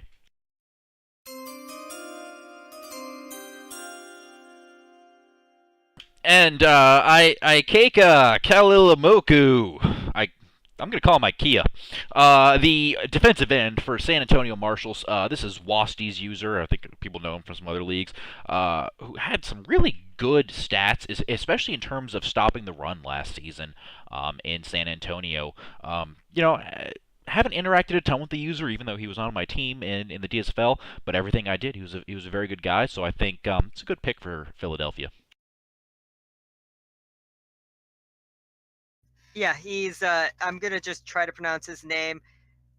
Ikaika Kalilemo. Yeah, IKEA. That's what I said. Sure, yeah, it's IKEA. I mean, if you just ignore the second K, that's IKEA. You are not wrong. So IKEA Kalema. I think you There we guys go. nailed it. I Yeah, did. that's what we do. I did. When is Axel Danielson getting drafted at He's this point? not. This is the He's weird. This is fifth like round. when I was. This is like watching that one draft where Tebow was in, and I was like, why are they picking Tebow? Yet every single GM Tebow knew why was they weren't bad. picking Tebow. 23rd. Wow. Tebow was bad. So you heard it here, folks. Axel Danielson is the new Tim Tebow. He's gonna end up in the PBE. There you go. Nobody needs a running back right now. That's the real issue here. Is there was Arbor Mississippi, who everybody knows is active as shit. There was Until he retires. until he retires, sure, whatever. But everybody knows it. There's Dick Wizardry, which is Adam S., which was a GM in the DSFL. He was going to be active as shit. And then every other team has a running back. And if you have a running back that has a year above the DSFL, they're going to be successful in the NSFL. Look, I pulled up the rushing stats from last year. Marquise Brown, the most established one, was 60 more yards than rookie Jared Canton. 60 more yards. And Jared Canton could have got that if 2 games weren't spent doing a stupid RBBC thing that didn't work. Owen Taylor, one of the best running backs in the league, less yards than a rookie. Darren Smallwood, one of the best running backs in the league, 200 yards or 150 yards less than a rookie. Reg McWorthy, 300 yards less than a rookie. Like, basically what I'm saying is running backs are not a hot commodity if you have one. Yeah, I think a lot of good running backs, good users are falling, and if they were defensive backs or wide receivers, they'd be off the board already. Well, let's find out what Colorado does here at pick number 21.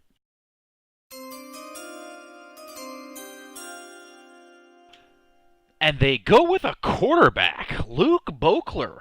The Kansas City quarterback, young Greek boy, 225 TPE. I know we haven't heard from him in a little bit. He's been quiet in the last few weeks. But a ton of TPE, and Colorado does have a slightly older quarterback, hitting regression in next season or two, I think. So, could be a bridge quarterback, or if he comes back and starts earning it at a heavy rate, you got a pretty good win here, I think, for round 3. I like the pick. All right, and while nobody is talking, I'm just gonna play off air here. You can scoot, leave. Bye. Thank you for joining us, and good luck in San Jose. I almost said San Antonio. We're gonna bring on more of his multis, though. Don't worry. Oh, I can't wait for Tim Pest. Oh man, I can't wait for Tim Pest either. All right, so pick number 22. We've got Orange County on the board here.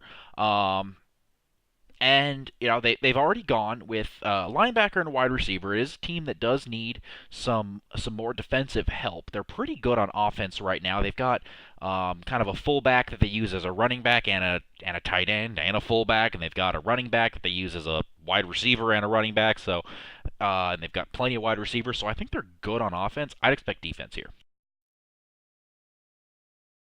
Yeah, they need one. At the end of the day, they need a defense.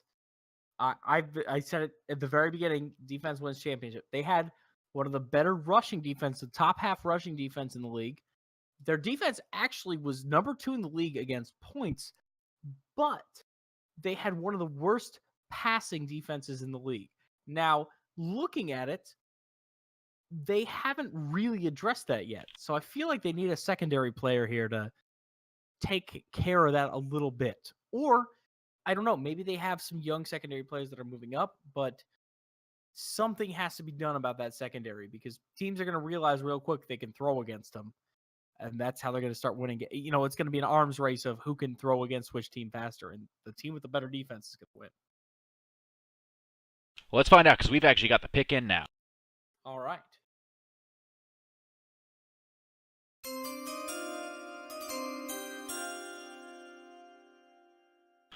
So San Antonio, player from San Antonio, John Gott, the linebacker. Orange County goes with a balanced linebacker. Not a ton of TPE here, but did pretty good in terms of tackles. He was considering he was a later create. I think he started maybe halfway through the season and was plugged into San Antonio there. So interestingly enough, this is a team that already has a good amount of linebackers. They've got Mason Brown. They have Ricky Romero. They've got Elvin Inchant, and now they've got two more they just drafted. So I have to imagine they're trying to hopefully switch one of them over to defensive line. But overall, I like the pick. I think he's been a good user so far from what we've seen, and has the potential to be a strong earner.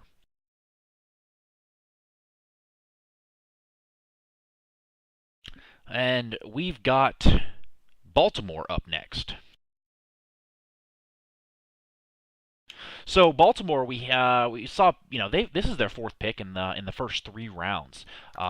They did go with 2 defensive players in the last 2 picks. Of course, their first pick being big name wide receiver. So I think this is now one of those situations where they kind of go best player available. This could be a landing spot for Stetkowski. This is a team that does like to use a lot of tight ends. They've done that in the past. They've obviously got a fantastic tight end with Verso Alto, but they've shown in the past they're not afraid to have multiple tight ends. Or they could continue to stack the defense, or maybe go with a wide receiver like Krispy Kreme. This is a team that could probably use another wide receiver. Kreme. Sorry. No, you're fine. Welcome back. I hope he named himself after that fake rap. No, he named himself after the actual store Krispy Kreme, which I really want some right now. Alrighty then. Well, let's find out. And I guess there's also, Jonathan Towers could be an option here as well as safety. Just kind of caught my eye there. Let's find out. Yeah. Nope. He is finally off the board. Axel Danielson There you go. is going to Baltimore. The guy We with can finally shut up about him. over 200 TPE, 1,450 yards, 5.8 yards per carry, 7 touchdowns. The guy was a hell of a running back in the DSFL, and he is going to Baltimore, where they do have Antonio Summer, but you can. Other teams have shown in the past you can mix and match your running backs. Have some do some catching, have some do some running, and to really good effect for your offense. I think it's a great choice. I think really, looking at the draft right now, Baltimore has had a hell of a draft. Yeah. They're fitting all their needs, and they've got They've a had young an interesting draft. I feel like they addressed what they needed to address, and they're just going to keep building on that championship roster, unfortunately. I say unfortunately because I'd like to see other teams in the Ultimates, but if they're going to keep building well, then they're going to keep building well. Nothing we can do about that. That's fair. So we got last pick of the round here with Philadelphia, pick number 24. At this point, we're starting to run out of big names. We're getting to some smaller names. I would think here, you've got your defensive tackle, Sam Garrett. You've got your tight end, Roman Stetkowski. And you got your wide receiver, Krispy Kreme. And who's Jiggly's list here? We got, who is Mr. Hardwick?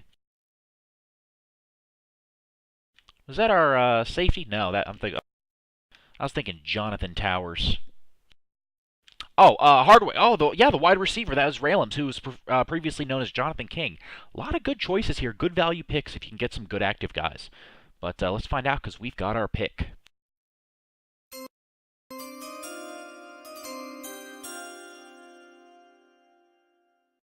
And interestingly, Philadelphia does go with Jonathan Towers, the safety out of Tijuana. So this was a team that does have 2 very good young safeties. They have Lennox Garnett at free safety, who I think they drafted last season. And they've got, someone help me, another safety they drafted last season, strong safety. Can't think of his name. I don't remember. I've got nothing. Well, someone will let me know in the Twitch chat who he is. For some reason, I just cannot think of his name right now. But Cobalt, Ryan Cobalt, that's who it is. There it So, is. gonna be interesting. I imagine they're gonna move one of those guys to corner. Probably Garnett. He'd be a good corner. So with that, that gets us out of round 3, and we are getting to the later rounds as we start getting into some of the slightly less active players, some of the project players, some of the reach players. So we've got, these are where you can find a lot of value if you can get a good active player, but it's very hit or miss in these rounds. This is where you start finding teams really start going best player available. They start just kind of, if anyone answered their scouting messages, gave them some good responses, these are the guys they're going to pick. Before we start moving, I did promise I'd get an air multi in here. So here's Toe, or Old Toe. Multi forever. Toe. Hi, Toe. Welcome, Toe. Toe. That's what I call him. Everyone calls me different things. Well, how do you feel about how the draft has gone so far? I mean, specifically for the Sabercats, I mean, I like Yeah. Rapost. He's my top defensive lineman. We're forced to take that bum CK at pick 9. Nothing you can do there. And then I mean, ER's another guy. I mean, yeah, he's got the multis, but ultimately he's still a max earner, and you look past that. So I think he'll be really useful. Which team do you think has drafted the best so far in the first 3 rounds? The best? I mean, just looking at it, Yeti, they had a bunch of picks, and I mean, they got 3 guys. Wright's a questionable one. I don't know how much faith I put in him, but Lejeune P. Sanchez 55 is Discord name and all. He's been a good user in other leagues. I think he'll be reliable. They got Bishop in the first round. He's already proven himself in the past. The quarterback pick, I guess if you're trying to replace Infinite, move to the future after one last few runs. You're afraid you can't get Cooter Bigsby? Yeah. I mean, they've had a wealth of picks. They should be able to hit on at least 2 of them. Who do you think's drafted the worst? The worst? I don't know. The second line, because they've only had 1 pick? That's where I was gonna go. And PDX, he said in the past, he wants to chase money. If they don't offer him what he wants, he could easily be gone in a season. So that's a questionable pick. But if he stays, PDX has already proven to be he's been a top 5 user for me ever since I've known him. He's easily a great person. But all right, so before we move on to round 4 and kick you out of here, bold prediction, rest of the draft. Give me one. Bold prediction, rest of the draft. Just give me any bold prediction you got.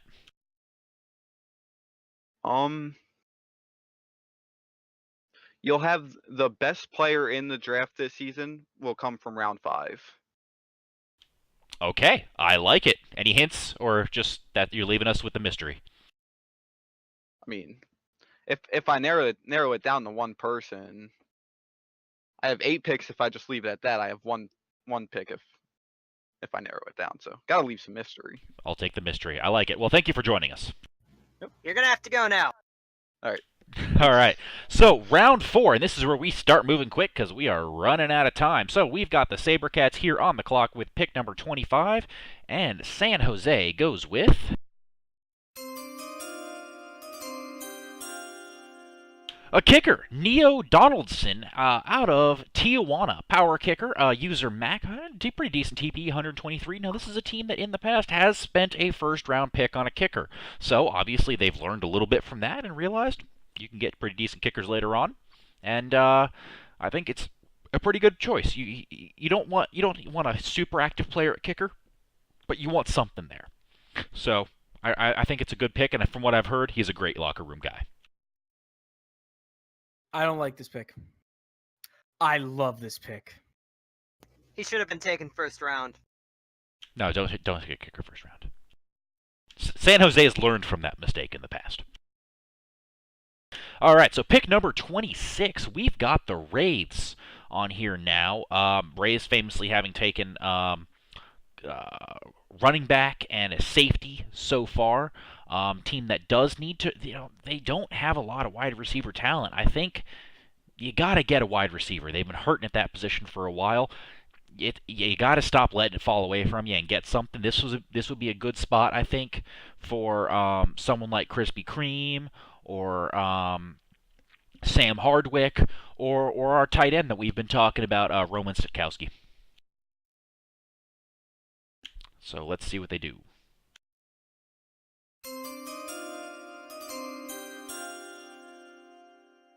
And they don't go with a catcher. They go with a runner. Beauregard Smallwood Chess, the all-purpose back out of Portland. 1,200 yards in the DSFL and 12 touchdowns. He was a very good running back in the DSFL. Nice guy. Yeah, he is. 4D Chess is a very good user. He's been around for a while, kind of in and out. So with 4D Chess and with Adam S., pretty good combo, I think, there. You got to hope one or both of them are going to take some time and develop their passing skills so you can use them in the receiving game a little bit as well, because they need some help there. Now that we've got Arizona on the clock next at pick number 27.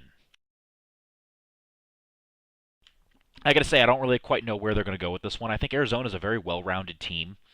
They've got a lot of really good players. I would imagine, this would be a good spot for Sam Garrett, the defensive tackle, even though there are some concerns that you might not be getting a whole lot more out of him. He's a scarce position. He's already got a pretty decent build for it, and if you get an active here out of him, you got a huge win. There are a few of the Cross Boys basically saying he had like a big test or like finals or something, and that's why he wasn't active for a little bit, but he is coming back. Well, if that's the case, then Arizona got a big win here with that. Let's find out what they did.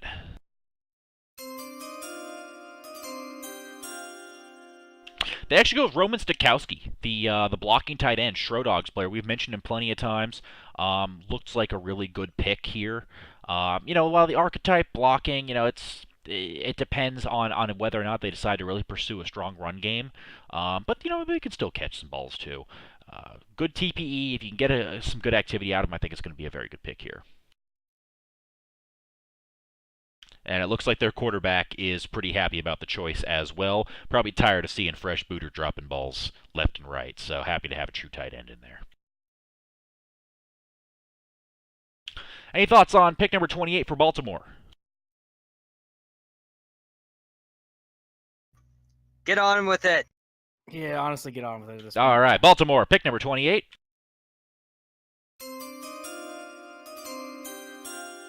And they go with Derek Bone, the safety out of Kansas City, the user Wuma. We haven't really mentioned him much so far. He had a lot of hype going into the DSFL draft. I think, that was kind of tempered after I saw, he was earning a little bit, but not at a super fast rate. However, safety is okay for that, particularly strong safety. This position where lower tier earner is okay, as long as you have a guy that is willing to be a team player. I'm going to roll a D20 and see how well they're going to do. He got a 17. He's going to do pretty well. I'll take it. That's good for round 4. Woo! Pretty 17. Pretty good draft for the Hawks so far, I gotta say. I like how the Hawks have drafted. So that brings us back to Colorado. This is going to be their 6th pick in the first 4 rounds. We've been talking about it. They need some defense. They had a really bad defense against the pass. They have picked 2 linebackers, but not, no defensive linemen. There's still some defensive linemen on the board, including Sam Garrett, who we talked about. Not much in the way of defensive backs on the board, so it'll be interesting to see what they go with.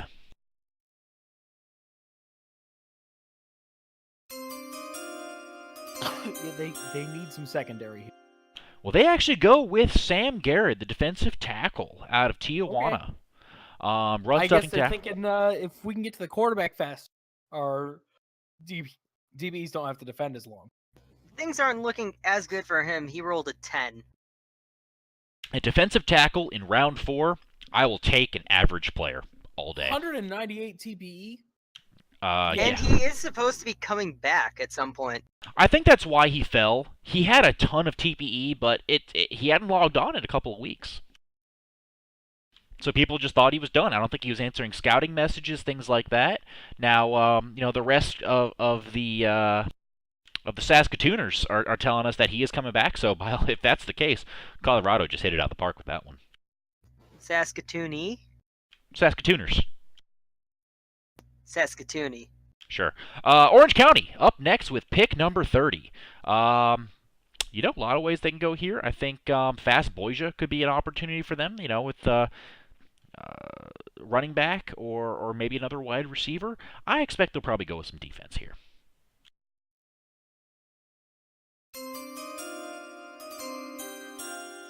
And they go with the defensive end, Tommy Salami, out of Portland. Weren't you talking about them a little bit ago, Sweetwater? That was who was talking about him. Yeah, aren't you, Unless I unless am, Sweetwater has something correct, to I say. am.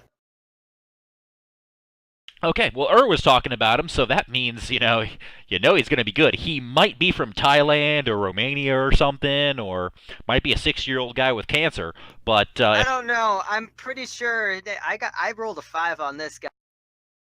Well, womp womp.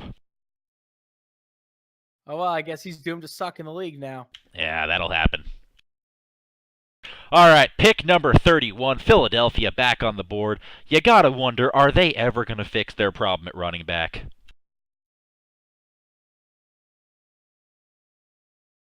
No? No one wants to go with that? Okay, fine. No. I teed you up. It's a good joke. No, okay, that's fine. I'm sorry, Mr. Brown. They're never gonna fix it. I gotta say, there's some good wide receivers. Pick a wide receiver, guys. Let's see what they do.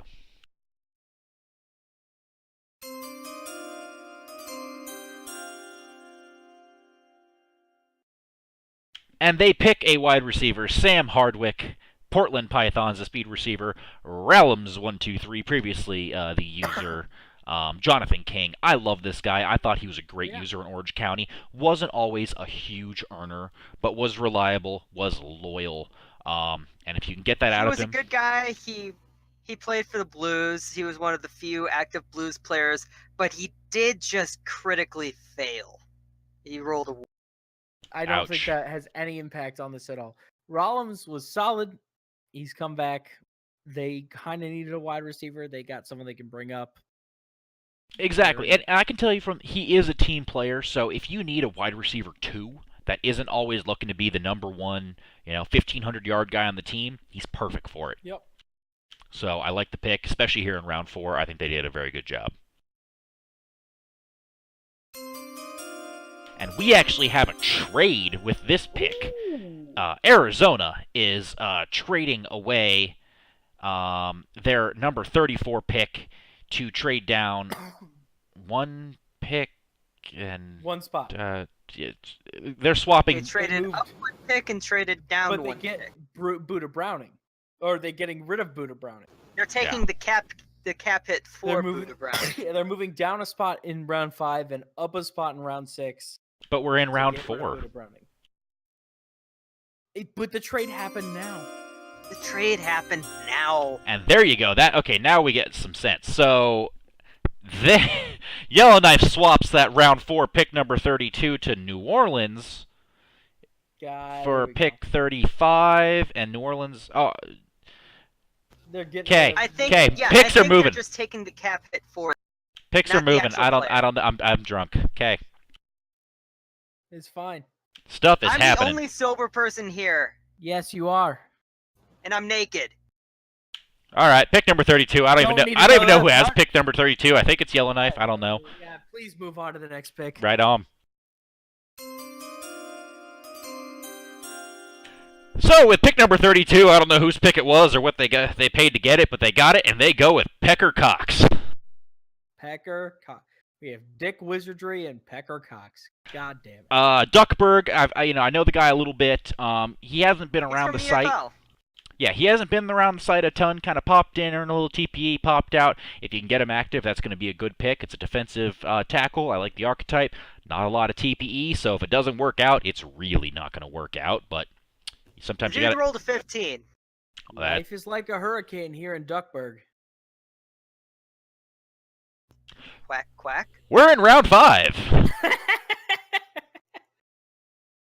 And we are back to the Sabercats. So this is the point now where we're into some of the less actives or even inactives at this point. This is where you're just kind of throwing stuff against the wall, see what sticks. Yep. So, any names on the board, you guys, so far that you think are still going to be good options that maybe people have overlooked in the first 4 rounds that fell too far?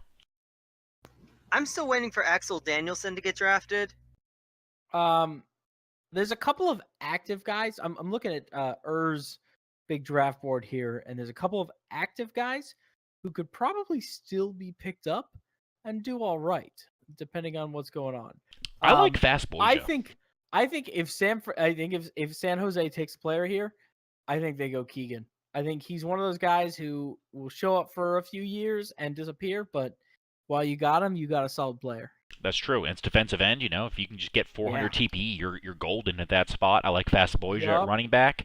Django Anoi, that's TLK. He did say he's going inactive. Sometimes you can't trust that, though. Well, TLK, so having had him in locker rooms and stuff and having talked to a person, he's going inactive for a bit. He's got some shit going on in his life, in real life. He's not going to be around for a little bit. He's semi-active right now, and he's getting towards inactive. So he's a tougher pick to take. Did he get hit by a car? No, he didn't get hit by a car. He's planning on getting hit by a car. That's a terrible plan. That's a terrible plan. All right, pick number 33. Here we go. Yeah, here we go. All right, so Jabril Tuck, Keegan's defensive end, the speed rusher, is off the board. He doesn't have a lot of TPE. However, I wouldn't be surprised if he's just been hoarding it anyway. He's been known to do that before. He might be. He goes inactive, like in and out, like it's his job. But it would not surprise me if he's like fine. And he rolled an 8. That's good enough. Round 5 defensive end, 8's fine. I'll take a 4. 8's very good. So, if you could, even if you can get 50 TPE out of this guy a season, that's a win, in my opinion. I feel like you can get that out of him. It's Keegan, man.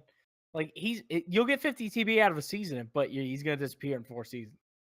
Well, that'll happen. All right, so pick number 34. We've got the Arizona Outlaws.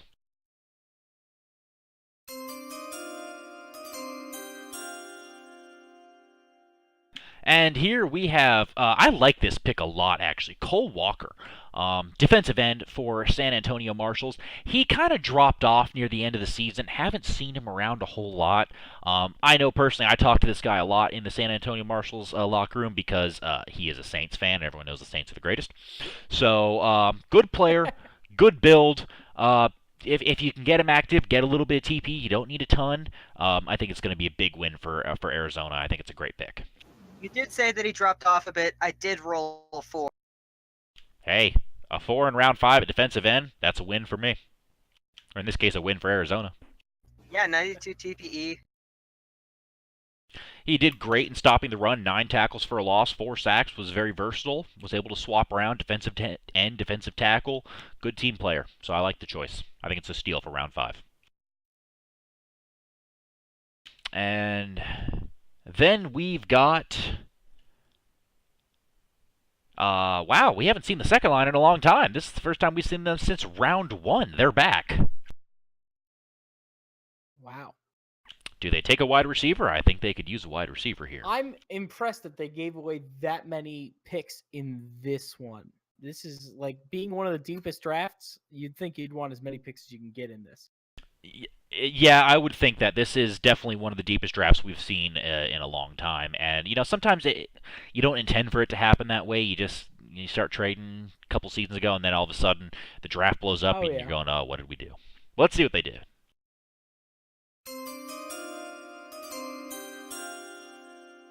And they get the defensive end, Steven Stave Thomas. Is that how you pronounce that? Stavey.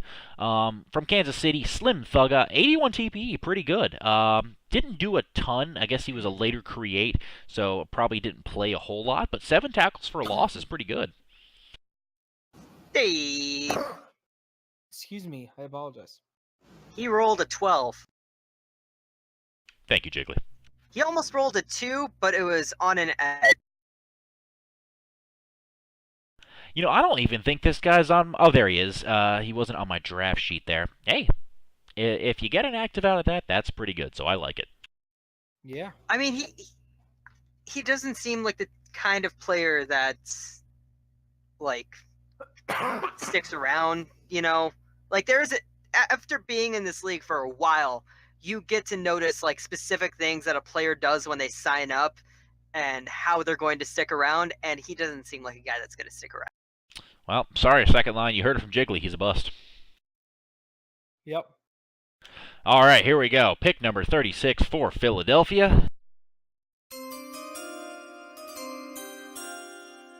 And Fast Boyja, the running back out of San Antonio, is off the board.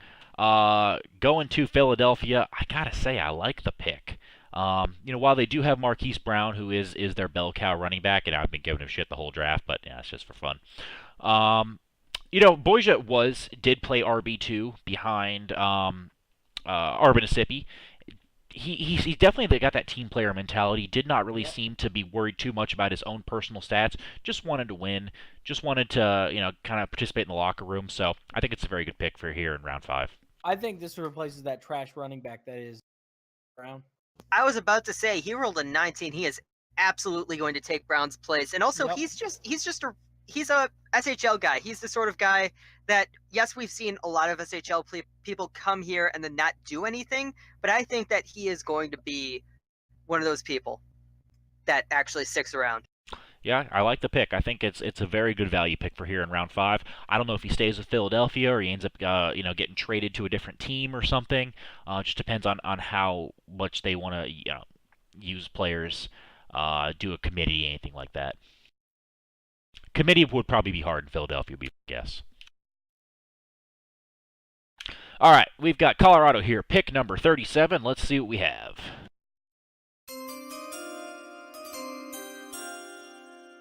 We have linebacker Soupy McBrain out of Kansas City, user McGriddle Lover. Lover spelled with a U. Oh, he is. I am in the San Francisco Pride locker room with him. He is very active. I rolled a 13 for him. I don't know if he's going to stay active in the NSFL, but if he does, he is going to. If you can get an active linebacker here in round 5, that's huge. Yeah. That's really big.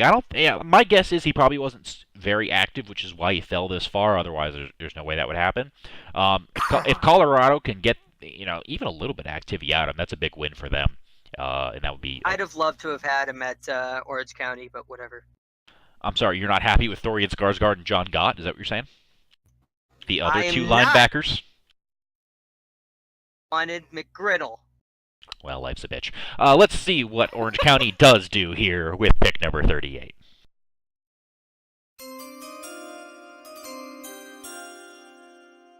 And Orange County decides to take a little bit of a risk with Django Anawai. They take TLK's wide receiver after he said he's going inactive. I mean, he didn't retire the player, so he This might is true. end up coming back while he's still alive. And yeah, so he got a 10. So it's definitely a 50-50 thing. When TLK comes back, he said he's going out for a while, but he might come back. And he might put TP into the player, and the player might get. It's a high risk pick. You got a really low floor and a really high ceiling, and probably not a whole lot in between. And I think Orange County is a team that can afford to take that risk. All right, let's see what we got here. Pick number 39 for Baltimore.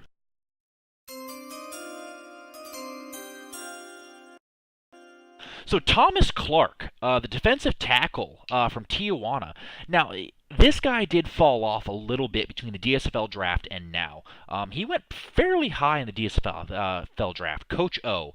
I haven't talked to him, but I do know a little bit just because I do know he's another Louisiana guy, LSU fan, Saints fan, that sort of thing. I believe he's got a connection with Seven Hawk. Not 100%. Could be one of the other New Orleans guys here, like Swag Well, Sloth or... Hawk has been less and less active, unfortunately. Yes, I know. I do miss him. But also,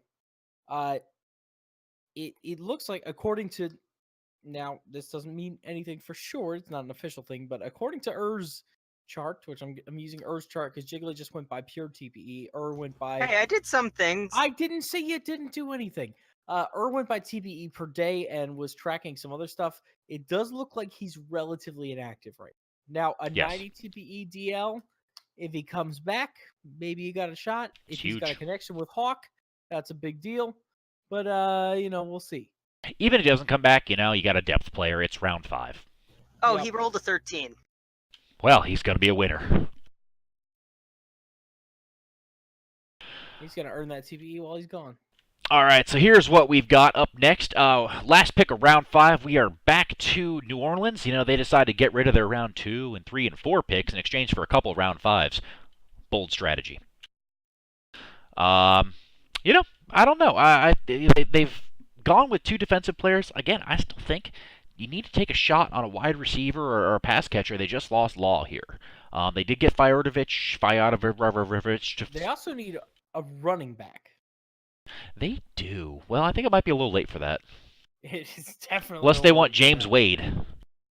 I mean, they can take James Wade. Let's see what they do.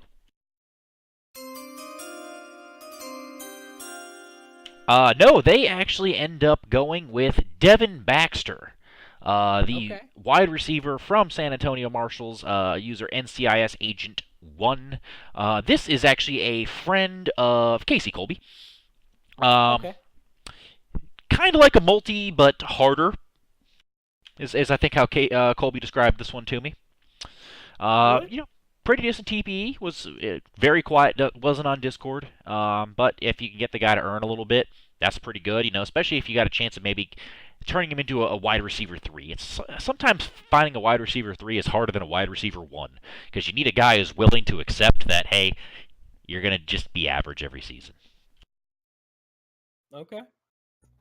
He rolled a 15, and honestly, anybody who has Colby yelling at them to do things, I feel is similar to me. I know McBriddle knows this. Me in the San Francisco locker room with King yelling at me to do things. So I'm pretty sure we're going to have somebody who is going to at least do the bare minimum, maybe more.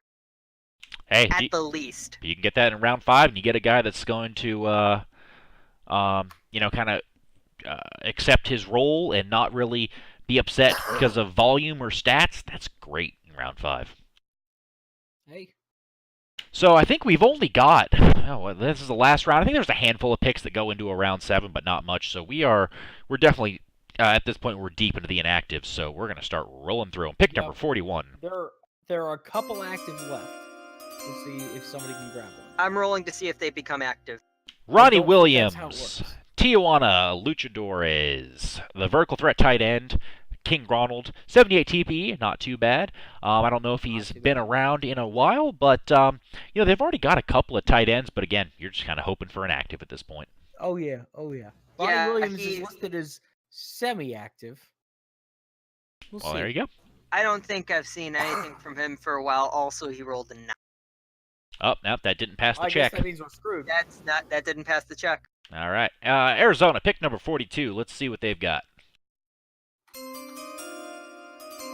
I think it's like a DC 17. This is an interesting one, because this is an active user in a sense. Jeffrey Murphy, Waldo, the corner. Waldo is active on Discord. Yes, he is. Extremely active on Discord. Yes, he is. However, I remember him making his character being all excited, and now... However, during all of last season, Waldo earned 4 TPE. Whew. So, this is what I call Season 1 a Sippy syndrome. Where if Discord earned you TPE. Good God, he'd be a max earner. But you got to do the PTs, you got to do the training, you got to write the media, and he doesn't really seem to do that. Also, just a fun fact, those 4 TPE he earned are all banked. Didn't even spend them. Yeah, I mean, he just seems like a very strange kid. I rolled a 3 on him. I'd roll with advantage, but whatever. I don't know. He is a very active Discord user, and he actually is kind of stopped for a while, but apparently he's moving. He is just really weird. I'm going to roll his advantage. Yeah, he rolled another 3. I mean, I don't know. He's an enigma. He is easily the biggest enigma in the draft. Arizona, if you can get him active, good on you. Do it. Yeah, That'd be you've great. done more If than... you can get him as active as he is with Discord, I mean, I yelled at him multiple times about how he needs to be at least like Jiggly active, which is bare minimum activity checks, that sort of shit. But I don't know. I know PBE has tried. I know San Antonio has tried. I don't know how hard they've tried. I didn't try too hard. But, Arizona, if you can do it, that's a win. I like it. So, pick number 43. We've got the Raids up here. All right, fuck it. Krispy Kreme! Nope. Grayson Wayne was the pick. Ugh. The run support safety. This is another interesting one. Dr. Topher. So Dr. Topher has kind of been on and off in PBE. Big name there. When he's there, he kind of disappears for a couple weeks at a time sometimes, but huge when he's... He's listed as inactive in this league, right? Well, he's earned 50 TPE, so he's earned 0 TPE. Okay. He did the same thing with his last player. Went inactive, retired, made a new one. Didn't do anything with this one. We'll see. If you get inactive, that's great. He's a good guy. I've talked to him plenty. He's a really interesting guy. Oh, sure. But I'm not sure football's his thing. I rolled him a 14. Well, there you go. All right, so up next, we've got Philadelphia, pick number 44. Yeah, do it. And there you go. Krispy Kreme is off the board. There it is. 142 Kreme. TPE, 700 yards in the DSFL, 2 touchdowns. That's not too bad. He's not going to be a wide receiver 1 or 2 or 3, but maybe Right. 4. Well, he could beat you if you had infinity knives. I rolled him a 10, but I really think that he's going to come back. He's one of the lacrosse kids. So I don't know what that means. he's one of the Saskatoonians. He's a Saskatooner. Oh God, he's one Speaking of. of Saskatoonians, Wait a I second. have Is a he guess. Is he one of He is a Noble noble spread? multi. No, He's no. a noble Wilson. All right. Well, I guess this is it for me, guys. I'm going out. All right. Okay, is he gone? No, he's fine. His guns aren't loaded. He already All told me right. that. There you go, see? So, pick number 45. We've got the Colorado Sasquatches here. And...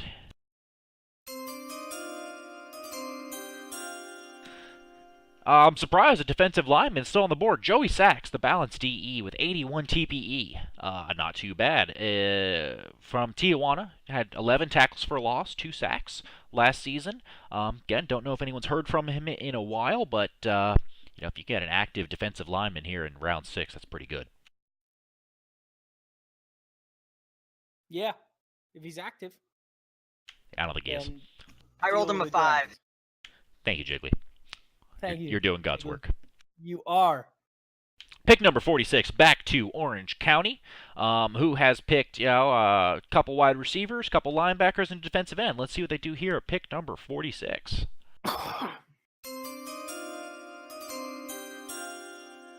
And here's a name that we have not mentioned so far tonight. Daniel Amon, the quarterback out of Tijuana, user, Woo! the Meme Maestro. Previous Oh, God. Colorado Yeti GM He and used to quarterback. be on the Otters. He was a waiver pick for the Otters back in the day. No, you're Yeah, thinking, he was- you're thinking his brother, Cosborn Ballboy. You are thinking of his brother Cosmo Ballboy. The Meme Maestro is one of 2 brothers, both of which were. They were the Sandoval brothers. Eccentric. Tell me on his little Discord. Not well known as being a famous GM, more of an infamous GM, if you will. interesting pick. He is inactive. His brother did just become active again, though, in the God, league. I hope one of them comes into this Discord and talks. Oh my Oh god. no, we do have a legendary person maybe coming in at the end of this. All right, well, you let us know. I'm on to pick number 47 for Baltimore. And C.J. Henderson, the all-around corner from Tijuana, user Shaggy28, is going to Baltimore. 81 TPE, did pretty good. 2 interceptions. He even had a sack as a corner. Not too bad. And I'm not really too familiar with the player or anything, but again, you are into the less known and the more inactives here. I Oh, yeah. think. He rolled an 11. The check is 17. He's not. Well, sorry, The check Baltimore. can't be 17 if nobody has bonuses, Jiggly. That's not how this works. I said 7. It's a D20. You can roll over a 17. Oh, Jesus Christ. Is who I think I is here? Oh, Yes. well, look who it is. The I OG bring you- Saskatooner himself. This is why you gotta stay on till the end of the draft. Jesus fucking Christ. Yeah, that was really loud. Holy shit. I am in my closet right now. I am excited. Okay, I gotta figure out this because this is destroying my ears. Well, while you figure that out, I'm going to Sorry? get a real pick done real quick while you adjust Jiggly's volume down to mute. Pick number 48 for the second line. Running back James Wade, user Hyreek Till, out of Kansas City. He's inactive. Great. So, He was Mr. active for a Schmier, little while. Yeah, what's up? welcome back. Yeah, I mean, I'm thankful to be back. Kind of a awkward situation here. But Oops, yeah. I already made a Yeah, pick. I brought you in because we're late in the NSFL draft. There's not many people who have players that are watching right now. So sure. pumping up the DSFL draft, which is Friday. Sorry, I already made a pick while we were talking because I hit the button, but a kicker went. Did we take another kicker? Yeah, keep going. No, keep talking. More Who cares? kickers. But yeah, just trying to pump everyone up for the DSFL draft, which is going to be Friday, which I am absolutely going to bring Noble on. Yeah, I gotta 100% I'll be say, there. Noble's character, the wide receiver, looks is a wide receiver, right? Not a corner. Yeah. Yeah. Yeah, Lucius Kane. Yes, Lucius Kane looks like a potential top 3 pick. I mean, I guess it kind of depends on how much like GMs are going to be looking at, a past history. And as much as, you can come back into a league and you can make a statement and apologize, not everyone's going to move past things quick. So I don't expect to be a top round draft pick. I'm just happy to be back and part of the community. I'm not gonna lie. I thought we banned you completely. I was banned completely. I appealed it for about a real life year before anything happened. I don't know. I disappeared for a year, so. that Oh, shows you well, what- I mean, good timing then. I think I was the one who posted the thing that said you were gone. Well, he's This back. is the most amazing coincidence, and I love it. I was kicked out of the NHL recently after that, so it doesn't matter. I don't give a shit anymore. Nice. This is a group of people who don't give a shit. So, no, DC gives DC, a whole DC gives a hell of a whole shit. lot of a shit, but I stopped listening to you guys like 3 minutes ago. Anyways, back to our DC guest gives a here. German scat porn amount of shit. Oh, fantastic. Looking at how the draft has gone so far, and being a person that has, previously been a GM of a team, any winners or losers that you see here? It's the draft, see so some nobody looter. can win or lose yet. Yeah, all right. Well, I mean, the first thing I noticed is that Colorado has the Colorado Rockies logo. It's the state flag of Colorado, damn it. Okay. But looking at I was talking to Nick. I forget when it was. It was at Volleyball Trouts for JCBC, so like a couple days ago, and he was telling me about the guys in the league. So I don't actually know which ones they are, but he told me that they were all selected by Colorado because he just texted me. So Oh, yeah, it's all a the really interesting draft then. all the Saskatooners, you mean? Let me see. Sam Garrett, Yeah. definitely. Luke Boekler is. Lejeune and Montgomery are not. Bishop is not. I don't know if Joey Sachs is or not, or I know Sufi Krispy McBrain. Kreme. Krispy Kreme is a Is is a it? Saskatoon. He's a Saskatooner. So Well, he went to are these all Philadelphia. people that you've brought in, or is this just No, it we happens to we be had a that random other Saskatoon- Saskatooner that brought like his whole crew. Yeah, that was Okay, I was wondering. I was like, there's That was it's Nick. really not that big of a town. Yeah, like if because I'm honest, it's not that big of a town. So I'm surprised that there's that many in them. Versus We also have like 20 people in this league from Buffalo. Yeah, so I know. What else is there to do in Buffalo? I know. Not You watch play this football. And you can bang. That was from a Buffalo player himself, by the way.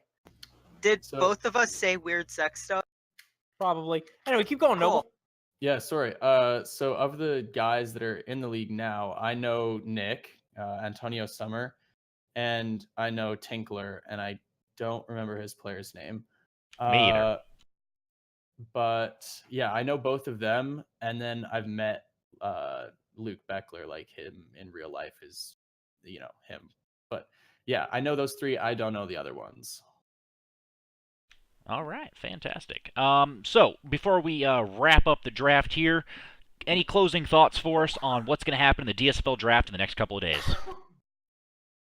Well, so far it's a pretty small draft class in general. I think that last time that I checked, there was less than 20 prospects, but I might be wrong about that. There hasn't been a whole lot of recreates from what I've seen. Lots of kind of first-gen guys, so it should be a little bit of a weaker class, but you expect that, with season 1 and season 2 guys just retiring. You expected to have a really big class in season 10 through 12. So this is kind of where the league kind of resets back to those 20 to 30 person draft classes. And I think that that's a good dynamic to have between kind of a shift of generations. So I think, yeah, it'll be a really interesting draft class to watch. Where do you want to go? I'd love You to go created back to the DSFL. Tijuana. Back to Kinda, Tijuana. yeah. I put the idea forward. I can't say that I did the entire thing, though. There was a lot that went into You it. that wasn't Al-Gored it. just me. Sure, yeah. I mean, I'd love to go back to Tijuana, only team that I actually have any experience with. It was a great locker room to be in. I wasn't super active because I was a lot more engaged with other leagues since I wasn't playing in the DSFL. But really, I wouldn't be opposed to going to any team. I disappeared before the DSFL. I got banned before the DSFL actually took off, really. So I don't know a lot about the history or anything like that. So I don't have a great opinion to make. All right, well, we appreciate you coming on, appreciate your insights, and we'll look forward to seeing where your player goes later on this week. And with For that, sure. I think we've just got one pick left, and I'm pretty sure we know what's happening. So, let's see. Does the Yeah. last player available go to the team that pick? Thomas Nova is going to Arizona. User Atomic Nova, inactive. That's great. Anyways, that's it, folks. We are done with the draft. So thank you for joining us again for the Season 12 draft. Thank you to all of our guests we've had, Noble and and Oles. Thank you, Sweetwater and Jiggly, for joining me here. And thank you, of course, Infinite MPG for putting together this presentation. I love doing these things, and we will look forward He's to... the real MVP. He is, yeah. He does more work than we see yeah, here in Babel. that was something I noticed when I came back. These things are insane. This is crazy. Yeah. This stuff's so cool. Yeah, Infinite Yeah, MPG they- does a great job. Shit, the league's kind of got its shit together for the most part. Yeah, kind of. The only Seems thing we like really it. need to be back is Sweetwater getting drunk and doing play-by-play. Well, we pretty much have that right now. I mean, I will gladly do it again. All right, guys, we got to wrap it up because I'm about to pee my pants. So thank you, everyone, for joining us. Catch us in a couple of days. We've got DSFL Draft. We've got DSFL Awards. So 2 more big presentations with yours truly probably presenting them. I don't know. And stay tuned. Season 12, it's going to be a big one. Here we go, boys.